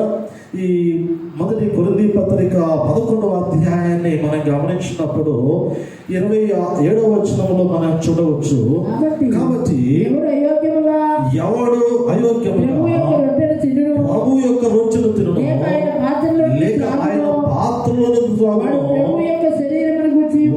ప్రభు యొక్క శరీరమును గురించి రక్తమును గురించి అపరాధి అంటాడు కదా. ఈరోజు ఈ యొక్క నిబంధన నిన్ను పాపము నుండి విడిపిస్తూ ఉంది. అదే సమయంలో ఈ క్రొత్త నిబంధనలో నీవు పరిశుద్ధుడిగా లేకపోతే, నీవు నీతిమంతుడిగా లేదా యోగ్యుడిగా ఈ క్రొత్త నిబంధనలో నీ జీవితాన్ని కొనసాగించుకోకపోతే నీవు అపరాధిగా, దోషిగా నిలబడేటువంటి పరిస్థితి కూడా కనపడుతూ ఉంది. ఒక ప్రక్క ఈ రక్తము మనల్ని దోషము నుండి కడిగి వేస్తూ ఉంది. రెండో ప్రక్క మనం గమనించగలిగితే నీవు కడగబడినటువంటి వాడిగా, శుద్ధీకరించబడినటువంటి వాడిగా నిబంధనలు లేకపోయినట్లయితే ఆ నిబంధనలో నీవు ఉన్నప్పటికీ కూడా నీవు అపరాధిగా నిలబడతావు అంటాడు కదా. అర్థమైన అనుకుంటూ అనే మాట. నువ్వు క్రీస్తు రక్తము చేత, నేను క్రీస్తు రక్తము చేత కడగబడి ఉన్నాను, నేను పరిశుద్ధుడిగా ఉన్నాను, నేను నీతిమంతుడిగా ఉన్నాను, నేను దేవుని బిడ్డగా ఉన్నాను అనే ఆలోచన చేత క్రొత్త నిబంధనలోనికి వచ్చినటువంటి నీవు అదే ఆలోచన చేత నీవు పరిశుద్ధుడిగా జీవించకపోయినట్లయితే, నీవు నీతిమంతుడిగా నీ జీవితాన్ని కొనసాగించుకోలేకపోయినట్లయితే, నీవు యథార్థ ప్రవర్తనతో ఆయన సన్నిధిలో నీ యొక్క జీవితాన్ని ముందుకు కొనసాగించుకోలేకపోయినట్లయితే నీవు నిబంధనలో ఉన్నప్పటికీ కూడా నీవు అపరాధిగానే నిలబడతావు అంటాడు. ఆ అపరాధము అలాగే ఉంటుంది అంటాడు. కానీ క్షమాపణ మనకి గుర్తు చేయబడుతూ ఉంది. ఇర్మియా గ్రంథము 31వ అధ్యాయంలో నేను ఇంకను వారి పాపములను జ్ఞాపకం చేసుకున్నాను అనేటువంటి మాట. హెబ్రీయులకు రాసిన పత్రికలో కూడా ఈ మాటను పౌలు భక్తుడు మరి ఈ పౌలు భక్తుడు కూడా ఆ మాటను వాడుతూ ఉంచాడు. ఇర్మియా గ్రంథంలో జ్ఞాపకం చేసినటువంటి ఆ మాటని ఇక్కడ కూడా క్రొత్త నిబంధన హెబ్రీయులకు రాసిన పత్రిక 8వ అధ్యాయంలో ఆ మాటను పౌలు భక్తుడు గుర్తు చేస్తూ ఉంటాడు. చూడండి ఒక్కసారి 8వ వచనము, 8వ అధ్యాయము 7వ వచనం గమనిద్దాం. 7వ వచనం, ఆ మొదటి నిబంధన లోపము లేనిదైతే రెండవ దానికి అవకాశం ఉండనేరదు. అయితే ఆయన ఆక్షేపించి వారితో ఈలాగు చెప్పుచున్నాడు, ప్రభు ఇట్లనెను, ఇదిగో ఒక కాలము వచ్చుచున్నది, అప్పటిలో ఇశ్రాయేలు ఇంటి వారితో, యోదా ఇంటి వారితో నేను క్రొత్త నిబంధన చేయుదును, అది నేను ఐగుప్తు దేశముల నుండి వీరి పితరులను వెలుపులకు రప్పించుటకై వారిని చెయ్యి పట్టుకున్న దినమున వారితో నేను చేసిన నిబంధన వంటిది కాదు. ఏమనగా వారు నా నిబంధనలో నిలవలేదు, నేను వారిని అలక్ష్యము చేసి ప్రభు చెప్పుచున్నాడు. ఆ దినములైన తరువాత ఇశ్రాయేలు ఇంటి వారితో నేను చేయబో నిబంధన ఏదనగా వారి మనస్సులో ధర్మ విధులను ఉంచును, వారి హృదయముల మీద వాటిని వ్రాయుదును, నేను వారికి దేవుడినయ్యుందును, వారు నాకు ప్రజలయ్యుదురు. గమనించాం. ఈ క్రొత్త నిబంధనలో మనం గమనించగలిగితే 2 విషయాలు గుర్తు చేస్తారు. ఒకటి, క్రీస్తు రక్తము ద్వారా సకల మానవుల యొక్క పాపమును కడిగి వేయటము క్రొత్త నిబంధనలో మొదటిది. రెండోది మనం గమనించగలిగితే క్రొత్త నిబంధనలో రెండోది ఏమిటంటే హృదయముల మీద దేవుని యొక్క జీవపు మాటలు రాయటం అంటాడు. రెండోది ఇక్కడ మనం గమనించగలుగుతూ ఉన్నాం, అదేమిటంటే వారి మనస్సులో నా ధర్మ విధులను ఉంచుదును, వారి హృదయముల మీద వాటిని వ్రాయుదును అనేటువంటి మాటను గుర్తు చేస్తున్నాడు. ఈ మాట క్రొత్త నిబంధనను బట్టి దేవుడు మాట్లాడుతున్నటువంటి మాట కదా. ఈరోజు నీ యొక్క హృదయాంతరంగంలో, నీ మనస్సులో, నీ హృదయములో, నీ తలంపులలో దేవునికి ఆస్కారము లేనప్పుడు, దేవుని మాటకి చోటు లేనప్పుడు, నీవు దేవుని సన్నిధిలో ఉన్న నిబంధనలో లేనట్లే. కొత్త నిబంధన దేనికి సాదృశ్యంగా ఉన్నదంటే, ఒకటి క్రీస్తు రక్తంలో కడగబడడానికి సాదృశ్యంగా ఉంది. రెండోది హృదయములలో దేవుని యొక్క జీవపు మాటలు వ్రాయబడి అనునిత్యము కూడా దేవుణ్ణి సహవాసములో కొనసాగించబడినటువంటి నిబంధన. ఇది మొదటి నిబంధన వంటిది కాదు. మొదటి నిబంధన ఏమో రాతి పలకల మీద దేవుని మాటలు దేవుడు రాసి వారికి ఇచ్చాడు. ఆ మాటల ప్రకారంగా మీరు జీవించిందనే మాటను గుర్తు చేశాడు. కానీ రెండవ నిబంధన అలాంటిది కాదు. కానీ ఇప్పుడు రెండవ నిబంధన హృదయముల మీద దేవుని వాక్యము రాయబడాలా. నీ మనస్సంతా దేవుని మాటలతో నింపబడాలి. నీ ఆలోచనలన్నీ కూడా ఆ దేవుని యొక్క ఆత్మానుసారమై ఉండాలి. లోకానుసారం అనేటువంటి మాటలు నీ హృదయంలో ఉండకూడదు అనేటువంటి మాటను గుర్తు చేస్తుంది. నిజమే కదా. ఈరోజు మానవుని యొక్క జీవితం ఎలాంటిదంటే, లోకానుసారం అనేటువంటి ఆలోచనలో నరుడు ఎక్కువ శాతము బ్రతకడానికి ఇష్టపడుతూ ఉంచాడు. లోకపరమైనటువంటి వాటిని మాట్లాడడానికి ఇష్టపడుతూ ఉంటాడు. లోకపరమైనటువంటి వాటితో తన యొక్క ఆ జీవితాన్ని కొనసాగించుకోవడానికి లోకములైనటువంటి నరులు ఇష్టపడుతూ ఉంటారు. కానీ దేవుడు అంటాడు కదా, కొత్త నిబంధన కాలము ఎక్కువ కూడా దేవునితో గడిపేటువంటి కాలము. కొత్త నిబంధన దేని కొరకు ఇవ్వబడిందంటే, దూరం అయిపోయినటువంటి తన బిడ్డలైనటువంటి వారు తిరిగి తన సముఖములో తనతో సమాధానపడి తన సన్నిధిలో తనని ఆరాధించడానికి ఇవ్వబడినటువంటి నిబంధన కొత్త నిబంధన అంటాడు కదా. కొత్త నిబంధన ఆత్మతోనూ సత్యముతోనూ ప్రభువుని ఆరాధించడానికి ఇవ్వబడినటువంటి నిబంధన. ఈ కొత్త నిబంధనలోనికి తీసుకుని రాబడినటువంటి వారందరూ కూడా ఎల్లప్పుడూ దేవుని స్తుతించడానికి ఇష్టపడుతూ ఉంటారు. ఎల్లప్పుడూ దేవుని నామాన్ని మహిమపరచడానికి ఇష్టపడుతూ ఉంటారు. కారణం ఏమిటంటే, వారి పాపముల కొరకు చిందించబడినటువంటి అమూల్యమైనటువంటి రక్తం యొక్క విలువ వారు తెలుసుకుని ఉంటారు కాబట్టి కదా. ఇప్పటికీ చాలా మందికి యేసు ప్రభువు అయ్యో నా కొరకు శిలువలో ప్రాణం పెట్టాడు అనే కేవలము మాట్లాడుతూ ఉంటారు. కానీ ఆ వేదన అనేది చాలా హృదయాలకి తెలియదు పిల్లలు కదా. ఆ వేదన శరీరం మీద నాగటి చార్ల వలె కొరడాలతో కొడుతున్నటువంటి బాధ, వేదన అనుభవించినటువంటి శరీరానికి తెలుస్తూ ఉంటుంది. కానీ కూర్చొని చూసేటువంటి వారికి వేదన తెలుస్తుందా అంటే, ఎక్కడో జాలిగినటువంటి హృదయానికి మాత్రమే ఆ బాధ అనేది అర్థమవుతూ ఉంటుంది. అయ్యో నా కొరకే కదా, అయ్యో నా కొరకే కదా నా ప్రభువు కలువరి శిలువలో మరణం పొందినటువంటి వాడిగా ఉన్నాడు. అయ్యో నా పాపముల నిమిత్తమే కదా కలువరి శిలువలో నాగటి చార్ల వలె ఆయన శరీరము ఛిద్రము చేయబడుతూ ఉంటుంది. ఆయన నా పాపములను మోసుకొని శిలువ మీద వేలాడుతూ ఉన్నాడే, నేను శిలువ మీద వేలాడవలసినటువంటి వాడనై ఉండగా నాకు బదులుగా నా ప్రభువు మరణం అనుభవిస్తూ ఉన్నాడనేటువంటి ఆలోచన ఏ హృదయానికైతే కలుగుతుందో ఆ హృదయం మీద దేవుని మాటలు రాయబడడానికి దేవుడు ఇష్టపడుతూ వచ్చాడు. ఆ యొక్క వేదన నీ హృదయంలో లేనంత కాలము నీవు కొత్త నిబంధనలో నిలిచి ఉండవు. కానీ ఇంకా నీవు పాత నిబంధన కాలంలోనే నీ ఆలోచన ఉంటుంది. అది మొదటి నిబంధనలో నీ జీవితం ఉన్నట్లు. ఎందుకంటే నువ్వు చూస్తావు అంతవరకే, అనుసరించమంటాడు కదా. పరిశీలతో ప్రభు మాట్లాడేటువంటి మాట, మీరు ధర్మశాస్త్రోపదేశకులు మీరు బోధించేంత వరకే కానీ అనుసరించేటువంటి వారు కాదు. మీరు కేవలం వింటారు అంతవరకే. వినిన మాటల ప్రకారంగా జీవించడానికి ఇష్టపడరు. వినెళ్ళిపోవటం వల్ల ఏమైనా ప్రయోజనం ఉందా? లేదే. విన్నంత మాత్రాన ఏం ఉపయోగము? ప్రయోజనం ఏమీ లేదే. నువ్వు నిబంధనలు లేనటువంటి వాడవే. దేవుని మందిరంలో ఉండొచ్చేమో కానీ క్రీస్తు రక్తములో చేయబడినటువంటి నిబంధనలో నీ జీవితము లేదంటాడు. ఈరోజు దేవుని సన్నిధిలోకి వచ్చి వెళ్ళిపోయినంత మాత్రాన కొత్త నిబంధనలో నీ జీవితం ఉందని అనడానికి వీలు లేదు పిల్లరా. చదివినంత మాత్రాన నేను దేవుని రాజ్యానికి వారసును అనుకోవటానికి వీలు లేదంటాడు.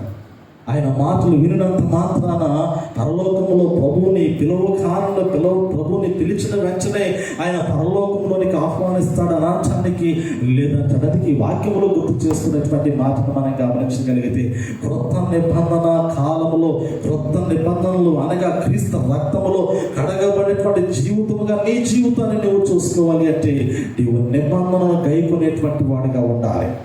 నీవు నిబంధనలకు కట్టుబడినటువంటి వాడిగా ఉండాలి. నీవు నిబంధనలకు లోబడి నీ జీవితాన్ని నడిపించుకునేటువంటి వాడిగా ఉండాలంటాడు. పితరులైతే నిబంధనను భంగము చేసుకున్నారంటాడు. ఇర్మియా గ్రంథం 31వ అధ్యాయంలో పితరులు నిబంధన ఇశ్రాయేలు జీవితాల్లో చేయబడినటువంటి నిబంధనను వారు భంగపరుచుకున్నారు అనేటువంటి మాటను గుర్తు చేస్తాడు. వారు ఆ నిబంధనలు మీరారని కీర్తన గ్రంథం 78వ సంకీర్తన 10వ వచనంలో మనం గమనించగలుగుతూ ఉన్నాం. వారు ధర్మశాస్త్రానుసారమైనటువంటి నిబంధనలు వారు మీరిపోయారు అంటాడు. ఈరోజు నువ్వు క్రొత్త నిబంధనలో నిలబడగలిగినట్లయితే నీవు దేవుని రాజ్యంలో ఉంటావు. ఒకవేళ క్రొత్త నిబంధనను నీవు మీరినటువంటి వాడిగా ఉన్నట్లయితే, నీవు క్రొత్త నిబంధనలో నిలబడలేనటువంటి జీవితముగా నీవు ఉన్నట్లయితే, ఈరోజు ఆ యొక్క నిబంధనలో నుండి, ఈ క్రొత్త నిబంధన కాలంలో ఉన్నటువంటి నిబంధనలో నుండి కూడా దేవుడు నీ జీవితాన్ని తీర్పు దినమున తీసివేయబోతాడు అనేటువంటి ఆలోచన జ్ఞాపకం చేసుకోవాలి. నిజమే. ఎఫెసీయులకు రాసినటువంటి పత్రికలో ఒక మాటని ఈ సమయంలో మనం గుర్తు చేసుకుందాం. ఎఫెసీయులకు రాసినటువంటి పత్రిక 2వ అధ్యాయం ఒక మాటను మనం గమనించగలిగితే 13వ వచన భాగంలో ఈ క్రొత్త నిబంధన, ఒకవేళ నీవు దేవునికి దూరంగా ఉన్నావనేటువంటి ఆలోచన నీలో ఉన్నప్పుడు నిన్ను తిరిగి ఆయన ఎదుట నిలబెట్టుకోవడానికి, నిన్ను ఆయనతో కలిసి నడిపించుకోవడానికి చేయబడుతున్నటువంటి నిబంధనల యొక్క ఉద్దేశాన్ని ఆ పరిశుద్ధుడైనటువంటి పౌలు భక్తుడు ఎఫెసీ సంఘానికి గుర్తు చేస్తూ ఉంటాడు. ఎఫెసీలకు రాసినటువంటి పత్రిక 2వ అధ్యాయము ఈ 13వ వచన భాగాన్ని ఒక్కసారి మనం జ్ఞాపకం చేసుకుందాం. 12వ వచనం కూడా చదవండి, పర్వాలేదా? 2వ అధ్యాయం 12వ వచనం.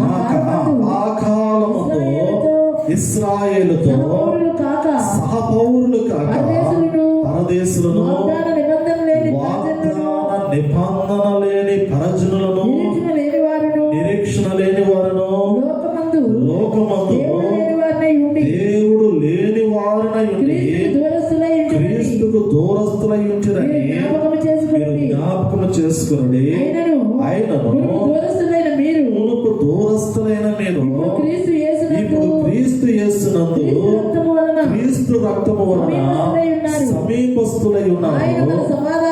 ఆయన మన సమాధానమై ఉండి మీకును మాకును ఉండిన ద్వేషమును అనగా విధి రూపకమైన ఆజ్ఞలు గల ధర్మశాస్త్రము తన శరీరం ముందు కొట్టివేయట చేత మధ్య గోడను పడగొట్టి ఉభయులను ఏకము చేసినట్టుగా పిల్లలు గమనించండి.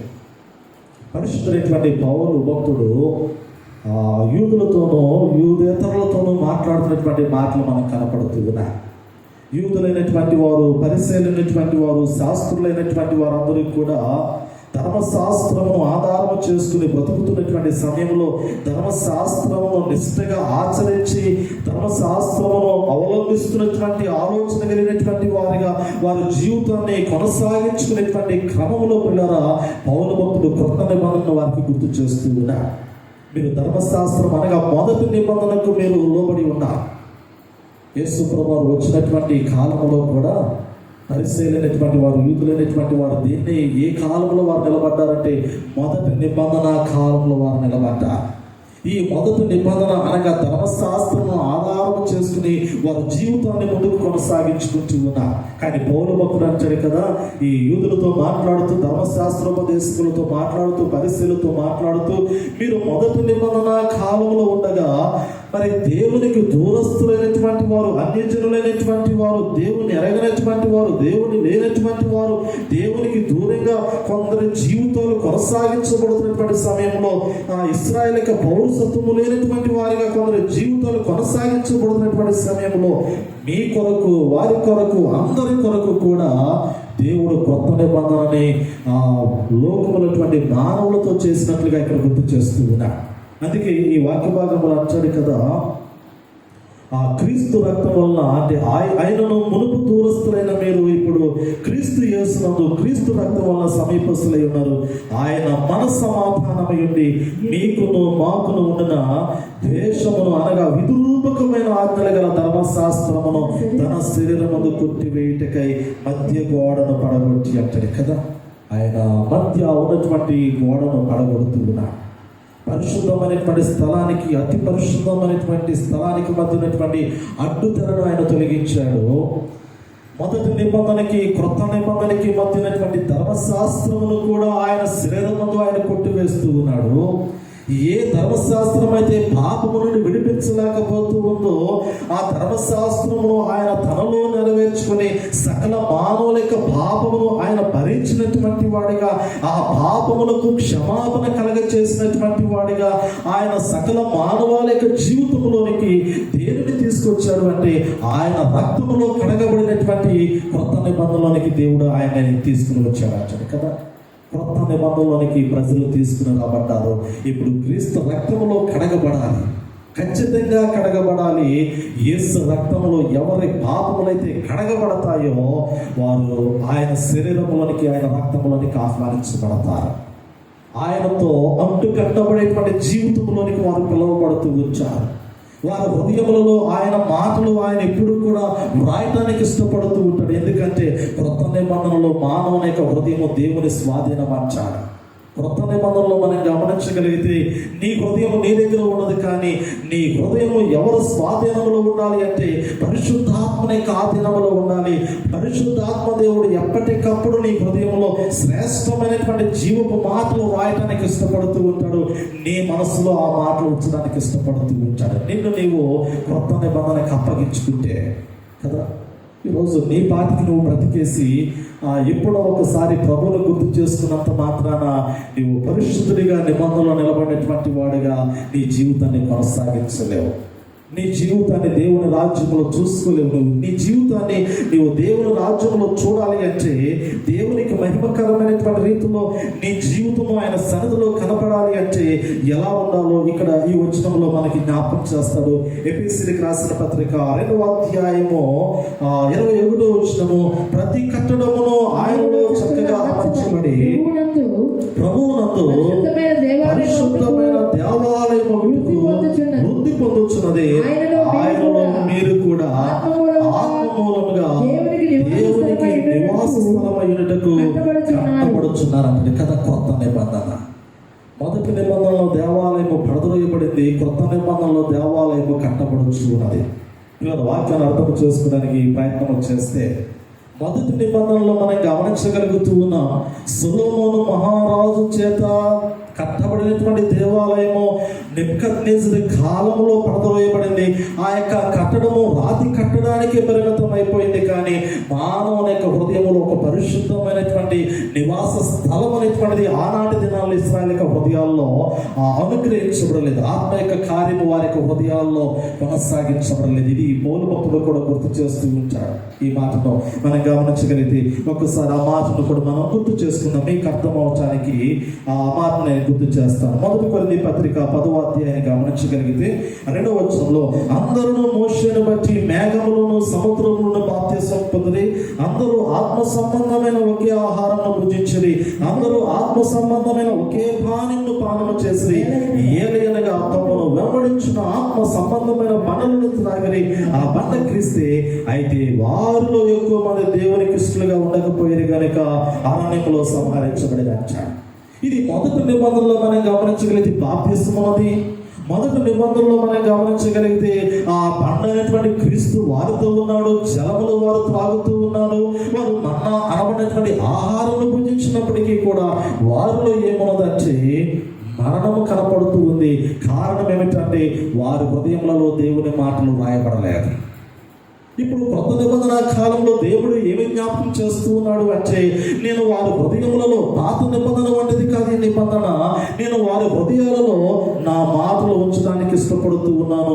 వారి హృదయముల మీద వాటిని నేను రాస్తాను అంటే వారి మనసులో ధర్మవిధులు ఉంచుతాను, వారి హృదయాలలో వాటిని రాస్తాను అంటాడు. కొత్త నిబంధన మానవుని యొక్క హృదయంలో రాయబడినటువంటి నిబంధన. క్రొత్త నిబంధనలో క్రీస్తు రక్తము చేత పాప క్షమాపణ కలుగుతూ ఉంది. క్రొత్త నిబంధనలో మానవుని యొక్క హృదయంలో జీవపు మాటలు రాయబడుతూ ఉన్నాయి. ఇటువంటి నిబంధన కలిగి ఈ నిబంధనలో నిలిచినటువంటి వాడు దేవాలయములో తాను కూడా ఒక ఇటుకగా దేవ మందిర నిర్మాణము కొరకు అమర్చబడుతున్నటువంటి వాడు కదా. ఇందాకే గుర్తు చేశారు. ఎఫెసీయులకు రాసిన పత్రిక 2వ అధ్యాయం 22వ వచనములో ఆయనలో 21వ వచనము ప్రతి కట్టడమును ఆయనలో చక్కగా అమర్చబడి ప్రభువునందు పరిశుద్ధమైన దేవాలయం ఒకటికి వృద్ధి పొందుచున్నది. ఆయనలో మీరు కూడా ఆత్మ మూలంగా దేవునికి నివాస స్థలమైనందుకు కట్టబడుచున్నారంటాడు. మీరు కట్టబడుచున్నారు. ఈరోజు నీకు నీవే దేవుని మందిరంలో ఒక ఆలయముగా కట్టబడటానికి సమర్పించుకున్నట్లయితే నీవు నిబంధనలో ఉంటావు. నీవు సమర్పించుకోలేదనుకో, నీ హృదయాన్ని దేవునికి అర్పించలేదనుకో, నీవు క్రొత్త నిబంధనలో నిలబడలేవు. కానీ వెళుతా ఉంటావు అంతవరకే. అందుకే క్రొత్త నిబంధనలో చాలా లోతున్నటువంటి భావం మనకు గుర్తు చేయబడుతూ ఉంటుంది. క్రొత్త నిబంధన అనేటువంటిది మానవుని యొక్క హృదయాంతరంగము దేవుని ఆత్మ ఆధీనంలో ఉన్నటువంటి జీవితాన్ని గుర్తు చేయబడుతూ ఉంటుంది. రక్తంలో కడగబట్టమంటే ఏదో ప్రభువా నా పాపములు క్షమించని నోటి మాట చేత ఒప్పుకొని వెళ్ళిపోవటం కాదు, కానీ నోటి మాట చేత ప్రభు దగ్గరికి వచ్చి క్షమాపణ కోరుకోవటం కాదు. కానీ క్రొత్త నిబంధన అంటే పాపము లేనటువంటి హృదయం కలిగి జీవించడం అంటాడు.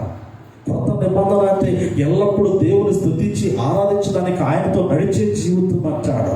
క్రొత్త నిబంధన అంటే క్రీస్తు స్వారూప్యంలోనికి రూపాంతరం చెందడానికి అనుదినము అనుక్షణము ప్రభు పాదాలు పట్టుకుని గోజాడేటువంటి ఆత్మీయ జీవితము కలిగి ఉండటం అంటాడు క్రొత్త నిబంధన. ఇది పిల్లరా క్రొత్త నిబంధన గురించి దేవుడు చేస్తున్నటువంటి ఆ మాటలు మనకి ఇక్కడ జ్ఞాపకం చేయబడుతూ ఉన్నాయి. క్రొత్త నిబంధన చేయబడేటువంటి దినములు వచ్చాయి అని ఇర్మియా గ్రంథం చేత, ఇర్మియా ప్రవక్త చేత దేవుడు మాట్లాడి ఆ నిబంధనని క్రొత్త నిబంధన కాలంలో దేవుడు నెరవేర్చాడు యేసు ప్రభువారి ద్వారా. ఆ మాటలే హెబ్రీయులకు రాసిన పత్రికలో పౌలు భక్తుడు గుర్తు చేస్తూ ఉన్నాడు. ఇదిగో నిబంధనకు మధ్యవర్తి అనేటువంటి యేసు ప్రభువారు లోకములోనికి వచ్చి నీ కొరకు నా కొరకు సకల మానవాళి కొరకు ఆ పాప పరిహారార్థము నిమిత్తమై ఆయన తన స్వరక్తము చేత మనకి పాప క్షమాపణ దయచేశాడు. ఈ క్షమాపణ క్రొత్త నిబంధన ద్వారా మనకు అనుగ్రహించబడేటువంటి క్షమాపణ. ఆయన మనము దేవునికి దూరస్తులమై ఉండగా ఆయన రక్తము చేత మనము తండ్రికి సమీపస్తులుగా మార్చబడి ఉన్నాము. ఇది క్రొత్త నిబంధన కాలంలో మనము దేవుణ్ణి స్తుతించడానికి, ఆయన ఆరాధించడానికి, ఆయన నామాన్ని మహిమపరచడానికి, ఆయన సన్నిధిలోనికి పిలువబడేటువంటి పిలుపు అనేటువంటి మాటను గుర్తు చేస్తూ ఉన్నారు. నీవు క్రొత్త నిబంధనలో అనగా క్రీస్తు రక్తములో కడగబడినటువంటి వాడవైతే దేవుని మందిరములో ఉంటావు, వెలుపల ఉండవంటాడు.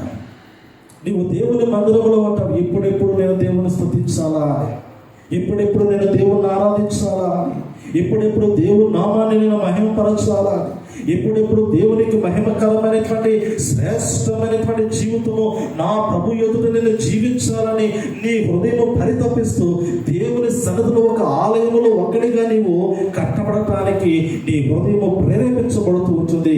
దేవుని యొక్క ఆత్మ చేత నీవు నిబంధనలో నిలబడినట్లయితే, నీవు నిబంధనలో లేకపోతే నీ హృదయంలో ఆశ ఉండదు, నీ హృదయంలో తపన ఉండదు, నీ హృదయంలో కోరిక ఉండదు. నీ హృదయంలో ఉండే తపన, నీ హృదయంలో ఉండే కోరిక, నీ హృదయంలో ఉండేటువంటి ఆశ లోక సంబంధమైనటువంటివిగా ఉంటాయి. అది దేవుని యొక్క ఆత్మచేత నీ హృదయము కొత్త నిబంధనలోనికి తీసుకుని రాబడినప్పుడు నీ హృదయంలో దేవుని మాటలు, దేవుని యొక్క ఆజ్ఞలు, దేవుని యొక్క వాక్యము పరిశుద్ధాత్మ దేవుడు ముద్రిస్తూ ఉండగా నీ హృదయం అంతా కూడా కొత్త నిబంధనలో దేవుని స్తుతించడానికి దేవాలయముగా రూపాంతరం చెందుతూ ఉంటుందట. క్రీస్తు రక్తములో కొనబడినటువంటి దేహము కదా నీ దేహము. నీ హృదయము పరిశుద్ధాత్మకు ఆలయంగా మార్చమన్నప్పుడు ఆ ఆలయం ఎప్పుడూ కూడా దేవుని సన్నతించడానికి ఇష్టపడుతూ ఉంటుంది, దేవుణ్ణి మహిమపరచడానికి ఇష్టపడుతూ ఉంటుంది. ఇది కొత్త నిబంధన కాలమైనటువంటి క్రైస్తవ జీవితాన్ని ప్రభువు గుర్తు చేస్తూ ఉన్నాడు. కాబట్టి పిల్లలు ఒకసారి జ్ఞాపకం చేసుకుందాం. ఈరోజు దేవుని మాటలు వింటున్నటువంటి నీవు, ఈరోజు వాక్యానుసారమైనటువంటి జీవితాన్ని నేను జీవిస్తూ ఉన్నాను అనేటువంటి ఆలోచన కలిగినటువంటి నీవు, నేను క్రీస్తు రక్తము చేత నా పాపములన్నింటినీ కూడా కడిగి వేయబడి ఉన్నాయి అనేటువంటి ఆలోచన కలిగినటువంటి నీవు ఒక్కసారి జ్ఞాపకం చేసుకో. నీవు బాప్తిసము తీసుకున్నటువంటి వాడిగా ఉన్నట్లయితే మరి నీ హృదయాంతరంగంలో ఒకసారి మనల్ని మనం జ్ఞాపకం చేసుకుందాం. బాప్తిస్మం తీసుకునేటువంటి బిడ్డలుగా మీరు ఉన్నట్లయితే నీ హృదయాంతరంగంలో నీ మనసులో దేవుని యొక్క మాటలు, దేవుని యొక్క ఆజ్ఞలు లేదా దేవుని యొక్క వాక్యము పరిశుద్ధాత్మ దేవుడు నిత్యము కూడా లిఖించేటువంటి హృదయముగా నీ హృదయం ఉన్నదా లేదో ఒకసారి జ్ఞాపకం చేసుకో. నీ మనసు, నీ హృదయము, నీ ఆలోచన, నీ తపన దేవుని కొరకు పరితపించేటువంటిదిగా ఉన్నట్లయితే నీవు క్రొత్త నిబంధనలో నీవు నిలిచినటువంటి వాడిగా ఉంటావు. ఒకవేళ అటువంటి ఆలోచన నీకు లేకపోతే, ఇంకా ఆ హృదయ ప్రేరేపణ, ఆ పరిశుద్ధ ఆత్మ యొక్క నడిపింపు, ఆ ప్రశాంతలోనికి, ఆ వెలుగులోనికి నీ జీవితం ఇంకా నడిపించబడలేకపోతే ఒకసారి గుర్తు చేసుకో, అయ్యో నేను ఇంకా నిబంధనకు దూరంగా ఉన్నా, నేను ఇంకా చీకటిలో ఉన్నటువంటి వాడనే, నేను ఇంకా దేవుని మాటలకు లోపడలేనటువంటి స్థితిలో ఉన్నటువంటి వాడనే, ఇంకా నేను దేవుని యొక్క నియమంలోనికి రాలేదు, ఆయన యొక్క కట్టంలోనికి, ఆయన యొక్క వాక్యానుసారమైనటువంటి జీవితంలోనికి రాలేదు అనేటువంటి మాటను ఒకసారి జ్ఞాపకం చేసుకో. ఈ సమయంలో నిజంగా నీ హృదయంలో ప్రభు చేసినటువంటి నిబంధనలో నీవు నిలిచి ఉండటానికి నీ మనసు ప్రేరేపించబడితే ఒక్కసారి ప్రభువుని అడుగు, ప్రభువా నేను నీ బిడ్డగా ఉన్నాను, నీ కుమారునిగా, నీ కుమార్తెగా ఉన్నాను, నేను రక్షించబడ్డాను అనుకున్నాను, నీ రాజ్యానికి వారసుడిగా నేను ఉన్నాను అనే ఆలోచనని కలిగి ఉన్నాను. కానీ అయ్యా నీ మాటలు విన్నప్పుడు, ఈ వాక్యానుసారమైనటువంటి జీవితాన్ని ఒక్కసారి నన్ను సరిపోల్చి చూసుకున్నప్పుడు నేను నిబంధనలో లేనటువంటి వాడిగా కనపడుతున్నా, నేను నిబంధనలకు దూరం చేయబడుతున్నటువంటి స్థితిలో ఉన్నానేమో అనేటువంటి ఆలోచన నాలో కలుగుతుందంటే, ఈ లోకపరమైనటువంటి సాతానుడు, ఈ లోకపరమైనటువంటి అధికారి, ఈ లోక ఆశలు, ఈ లోక సంబంధమైనటువంటి ఆలోచనలు, తలంపులు అయ్యా నన్ను నీ నిబంధనలో నిలబడలేకుండా చేస్తున్నా. కొత్త నిబంధన కాలంలో క్రీస్తు రక్తములో కడగబడినటువంటి అనుభవంలో నా జీవితం లేకుండా పోతుంది. నా హృదయము ఆత్మానుసారమైనటువంటి హృదయంగా కాక లోకానుసారమైనటువంటి హృదయంగా మార్చబడుతూ ఉంది. అయ్యో దోషంలో నేను ఇంకా నిలబడుతూ ఉన్నాననేటువంటి మాటను ఒకసారి జ్ఞాపకం చేసుకో. ఆనాడు దావీదు భక్తుడు అడిగినట్లుగా, అయ్యా హిస్సోపుతో నా పాపము పరిహరించక, హిమము కన్నా తెల్లగా నేను మార్చబడినట్లు ఒక్కసారి నా హృదయము కడుగు ప్రభు అని నువ్వు ప్రార్థన చేయగలిగితే, ప్రభు నీతో నిజంగా నీతో మాట్లాడగలిగినటువంటి వాడై ఉంటే ఆయన నీ హృదయాన్ని కడగడానికి ఇష్టపడుతూ వచ్చాడు. నీవు ప్రభుతో నిబంధన చేసుకుంటే ఇది మొదలుకొని రాకడ పర్యాంతము వరకు కూడా దేవుని కుమారునిగా, దేవుని కుమార్తెగా జీవించడానికి నీ హృదయాన్ని, నీ జీవితాన్ని ప్రభువుకి సమర్పించు. నీవు నిబంధనలో నిలబడ్డాను అనేటువంటి ఆలోచన కలిగి ఉంటే దేవునితో నడవు. ఎవరైతే బాప్తిస్మం తీసుకోకుండా ఉన్నారో, ఎవరైతే మారు మనసు పొందుకోకుండా ఉన్నారో, ఎవరైతే రక్షణ ఆనందాన్ని పొందుకోకుండా ఉన్నారో ఒక్కసారి వారు జ్ఞాపకం చేసుకోండి. ఎన్ని పర్యాయములు దేవుని సన్నిధిలోకి వచ్చినప్పటికీ కూడా, ఎంతకాలము ప్రార్థన అనుభవంలో జీవితాన్ని కొనసాగించుకున్నప్పటికీ కూడా, ఎంతకాలము దేవుని యొక్క వాక్యము పఠించినప్పటికీ కూడా, వినినప్పటికీ కూడా క్రీస్తు రక్తములో కడగబడేటువంటి ఆ యొక్క జీవితం అనుభవం నీకు లేకపోతే, బాప్తిస్మం తీసుకునేటువంటి అనుభవం నీకు లేకపోతే, ఇంకా నువ్వు దేవుని స్వరక్షకునిగా, ప్రభువుని స్వరక్షకునిగా అంగీకరించలేటువంటి స్థితి నీకు ఉంటే, ఈ క్షణంలోనైనా నా ప్రియ సహోదరి, నా ప్రియ సహోదరుడా, బాప్తిస్మం తీసుకోకుండా దేవుని సన్నిధిలో ఉన్నటువంటి దేవుని బిడ్డల ఒక్కసారి జ్ఞాపకం చేసుకోండి. నీవు కొత్త నిబంధనకు దూరం అయిపోతున్నటువంటి వాడవే. లోకంలో ఏ సమయంలో ఎటువంటి పరిస్థితులు సంభవిస్తూ ఉన్నాయో నీకు తెలియనప్పటికీ కూడా, ఎటువంటి పరిస్థితుల్లో మనకు జీవితం ముందుకు కొనసాగుతూ ఉన్నప్పటికీ కూడా ప్రభు నీతో మాట్లాడుతున్నాడు కదా. ఎల్లప్పుడూ ప్రభు తన యొక్క స్వరాన్ని నీకు వినిపిస్తూనే ఉన్నాడు కదా. ఆనాడు ఇశ్రాయేలు ప్రజలతో రేయి మొదలు జామున లేచి, పెద్దల కాడన లేచి మీతో మాట్లాడుచు వచ్చుచున్నానని ప్రభు సెలవిచ్చిన రీతిలో ఈనాడు మీతో మాట్లాడుతూ ఉన్నాడు కదా. నా కుమారుడు ఇంకెంత కాలం నీవు రక్షింపబడకుండా నీ జీవితాన్ని కొనసాగిస్తావు. నా కుమార్తె ఇంకెంత కాలం నీవు నన్ను స్వరక్షకునిగా అంగీకరించకుండా లోకానుసారమైనటువంటి జీవితాన్ని కలిగి జీవిస్తూ వచ్చావు. ఇకనైనా నీ మనస్సు మారదా? ఇకనైనా నీ ఆలోచనలు మారవా? ఇకనైనా నీ తలంపులు మారవా? ఇకనైనా నీ ఉద్దేశములు మారవా? ఇకనైనా నీవు నా కుమారునిగా నా కుమార్తెగా జీవించేటువంటి అనుభవంలోనికి నీ జీవితాన్ని నడిపించుకోలేవని ప్రభు నీతో మాట్లాడుతుండగా ప్రభు యొక్క స్వరానికి స్పందించేటువంటి హృదయం నీవు కలిగి ఉండలేవా? ఇదిగో ప్రభు, మారు మనసు పొందుకోవడానికి, రక్షణానందాన్ని నేను అనుభవించడానికి సిద్ధంగా ఉన్నానయ్యా. ఆనాడు నపుంసకుడు పిలుపు భక్తులతో అడిగినట్లుగా ఈనాడు నువ్వు ప్రభుతో మాట్లాడగలిగితేయ్యా, నేను నీ కుమారునిగా ఉండాలి, నేను నీ కుమార్తెగా ఉండాలి, ఆ రక్షణ నాకు అనుగ్రహించు ప్రభా. నువ్వు ప్రభువుని అడగగలిగితే ఆ ప్రభువు నీకు శ్రేష్టమైనటువంటి నూతన జీవంతో కూడినటువంటి రక్షణ భాగ్యాన్ని దయచేస్తాడు కదా. నా ప్రియ సహోదరి, నా ప్రియ సహోదరుడా, దేవుని సరిదులైనటువంటి నా ప్రియ దేవుని బిడ్డలారా, ఒక్కసారి మనం పరిశీలన చేసుకుందాం. కొత్త నిబంధనలో మన జీవితాలు కొనసాగించబడినట్లు మనము ప్రార్థన చేసుకుందాం. నిబంధనను అతిక్రమించేటువంటి వారిగా మనం ఉండకూడదు, కానీ నిబంధనలో నిలిచినటువంటి వారిగా, పరిశుద్ధులుగా, యోగ్యులుగా, నీతిమంతులుగా, నిత్యము ఎల్లప్పుడూ కూడా ఆయనలో ఏకరీతులుగా అంటుకట్టబడేటువంటి అనుభవాలు మన యొక్క జీవితాలు ఉన్నట్లు మనం ప్రార్థన చేసుకుందాం. ప్రతి ఒక్కరు కూడా ప్రార్థన చేయండి. ప్రతి ఒక్కరు కూడా ప్రార్థన చేయండి. బాప్తిస్మము తీసుకునేటువంటి వారు ఆత్మీయ ఎదుగుదల కొరకు ప్రార్థన చేయండి. బాప్తిస్మము తీసుకోకుండా ఉన్నటువంటి వారు ప్రభు అనుగ్రహించేటువంటి రక్షణ కొరకు ప్రార్థన చేయండి. ఆ రక్షణ శీఘ్రముగా మీరు పొందుకున్నట్లు ప్రార్థన చేయండి. త్వరలో ఆ యొక్క రక్షణ భాగ్యమును మీరు స్వతంత్రించుకున్నట్లు ప్రార్థన చేయండి. ప్రభు నేను చూస్తూ ఉన్నాడు కాబట్టి దేవుడు గొప్ప కార్యము నీ జీవితంలో జరిగించబోతున్నా. ప్రార్థన చేసుకున్నా. సర్వకృపానిధిగా నా ప్రియ పరలోక తండ్రి, మీ ఘనమైన, పరిశుద్ధమైన, మహోన్నతమైన నామమునకు స్తుతులు చెల్లిస్తూ ఉన్నాను. మొదటి నిబంధన కాలంలో నాయన అవిధేయత కనపడుతూ ఉంది, వారిలో ఉన్నటువంటి అజ్ఞానం కనపడుతూ ఉంది, వారిలో ఉన్నటువంటి అవివేకము కనపడుతూ ఉంది. ఆజ్ఞను అతిక్రమించినటువంటి జీవితాలు నాయన మొదటి నిబంధన కాలంలో ఇశ్రాయేలు యూదుల యొక్క జీవితాల్లో కనపడుతూ ఉన్నాయి. వారి జీవితాల్లో ఎన్నో మేలులు ఉన్నాయి. వారు ఎన్నో అద్భుతాలు చూశారు. ఎన్నో ఆశ్చర్య కార్యములు వారి కనుల ఎదుట కనపడుతూ ఉన్నాయి. అయినప్పటికీ నాయన వారు ధర్మశాస్త్రం అతిక్రమించినటువంటి వారిగా కనపడుతూ ఉన్నారు. ధర్మశాస్త్రానుసారమైనటువంటి జీవితము లేనటువంటి వారిగా మొదటి నిబంధన కానటువంటి ప్రజల యొక్క స్థితిగతులు కనపడుతూ ఉన్నాయి. ఇదిగో నాయన మానవుని యొక్క జీవితంలో ఉన్నటువంటి అవిధేయతను, పాపమును అంతటినీ కూడా తొలగించడానికి నీ కుమారుడైనటువంటి యేసు ప్రభువారితో ప్రభు ఈ లోకంలో ఉన్నటువంటి మానవాళి నిమిత్తము నాయన క్రొత్త నిబంధనను ప్రభు మీరు చేసినట్లుగా లేఖనాల్లో మేము చూడగలుగుతున్నాం.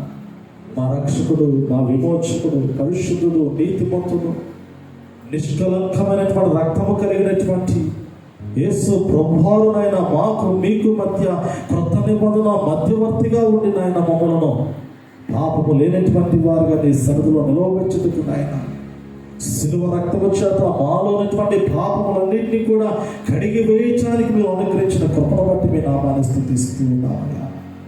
పాపము లేనటువంటి వారుగా నేను పైన మేము నీ ఎదుట నిలబడినట్లు నీ కృపను మీరు దయచేయమని వేడుకొనొచ్చు. నీతిమంతులుగాను, పరిశుద్ధులుగాను నాయన నీ ఎదుట ప్రభు మేము నిలబడినట్లు నీ కృపను మీరు అనుగ్రహించమని వేడుకొనొచ్చు. వాక్యానుసారమైనటువంటి జీవితము, ఆత్మానుసారమైనటువంటి జీవితము, మందిరంలో ఒక ఆలయముగా నిర్మించబడేటువంటి శ్రేష్టమైనటువంటి ఆత్మీయ జీవితాన్ని నాయన మేము కలిగి ఉన్నట్లు నీ కృపను మీరు దయచేయమని వేడుకొనొచ్చు.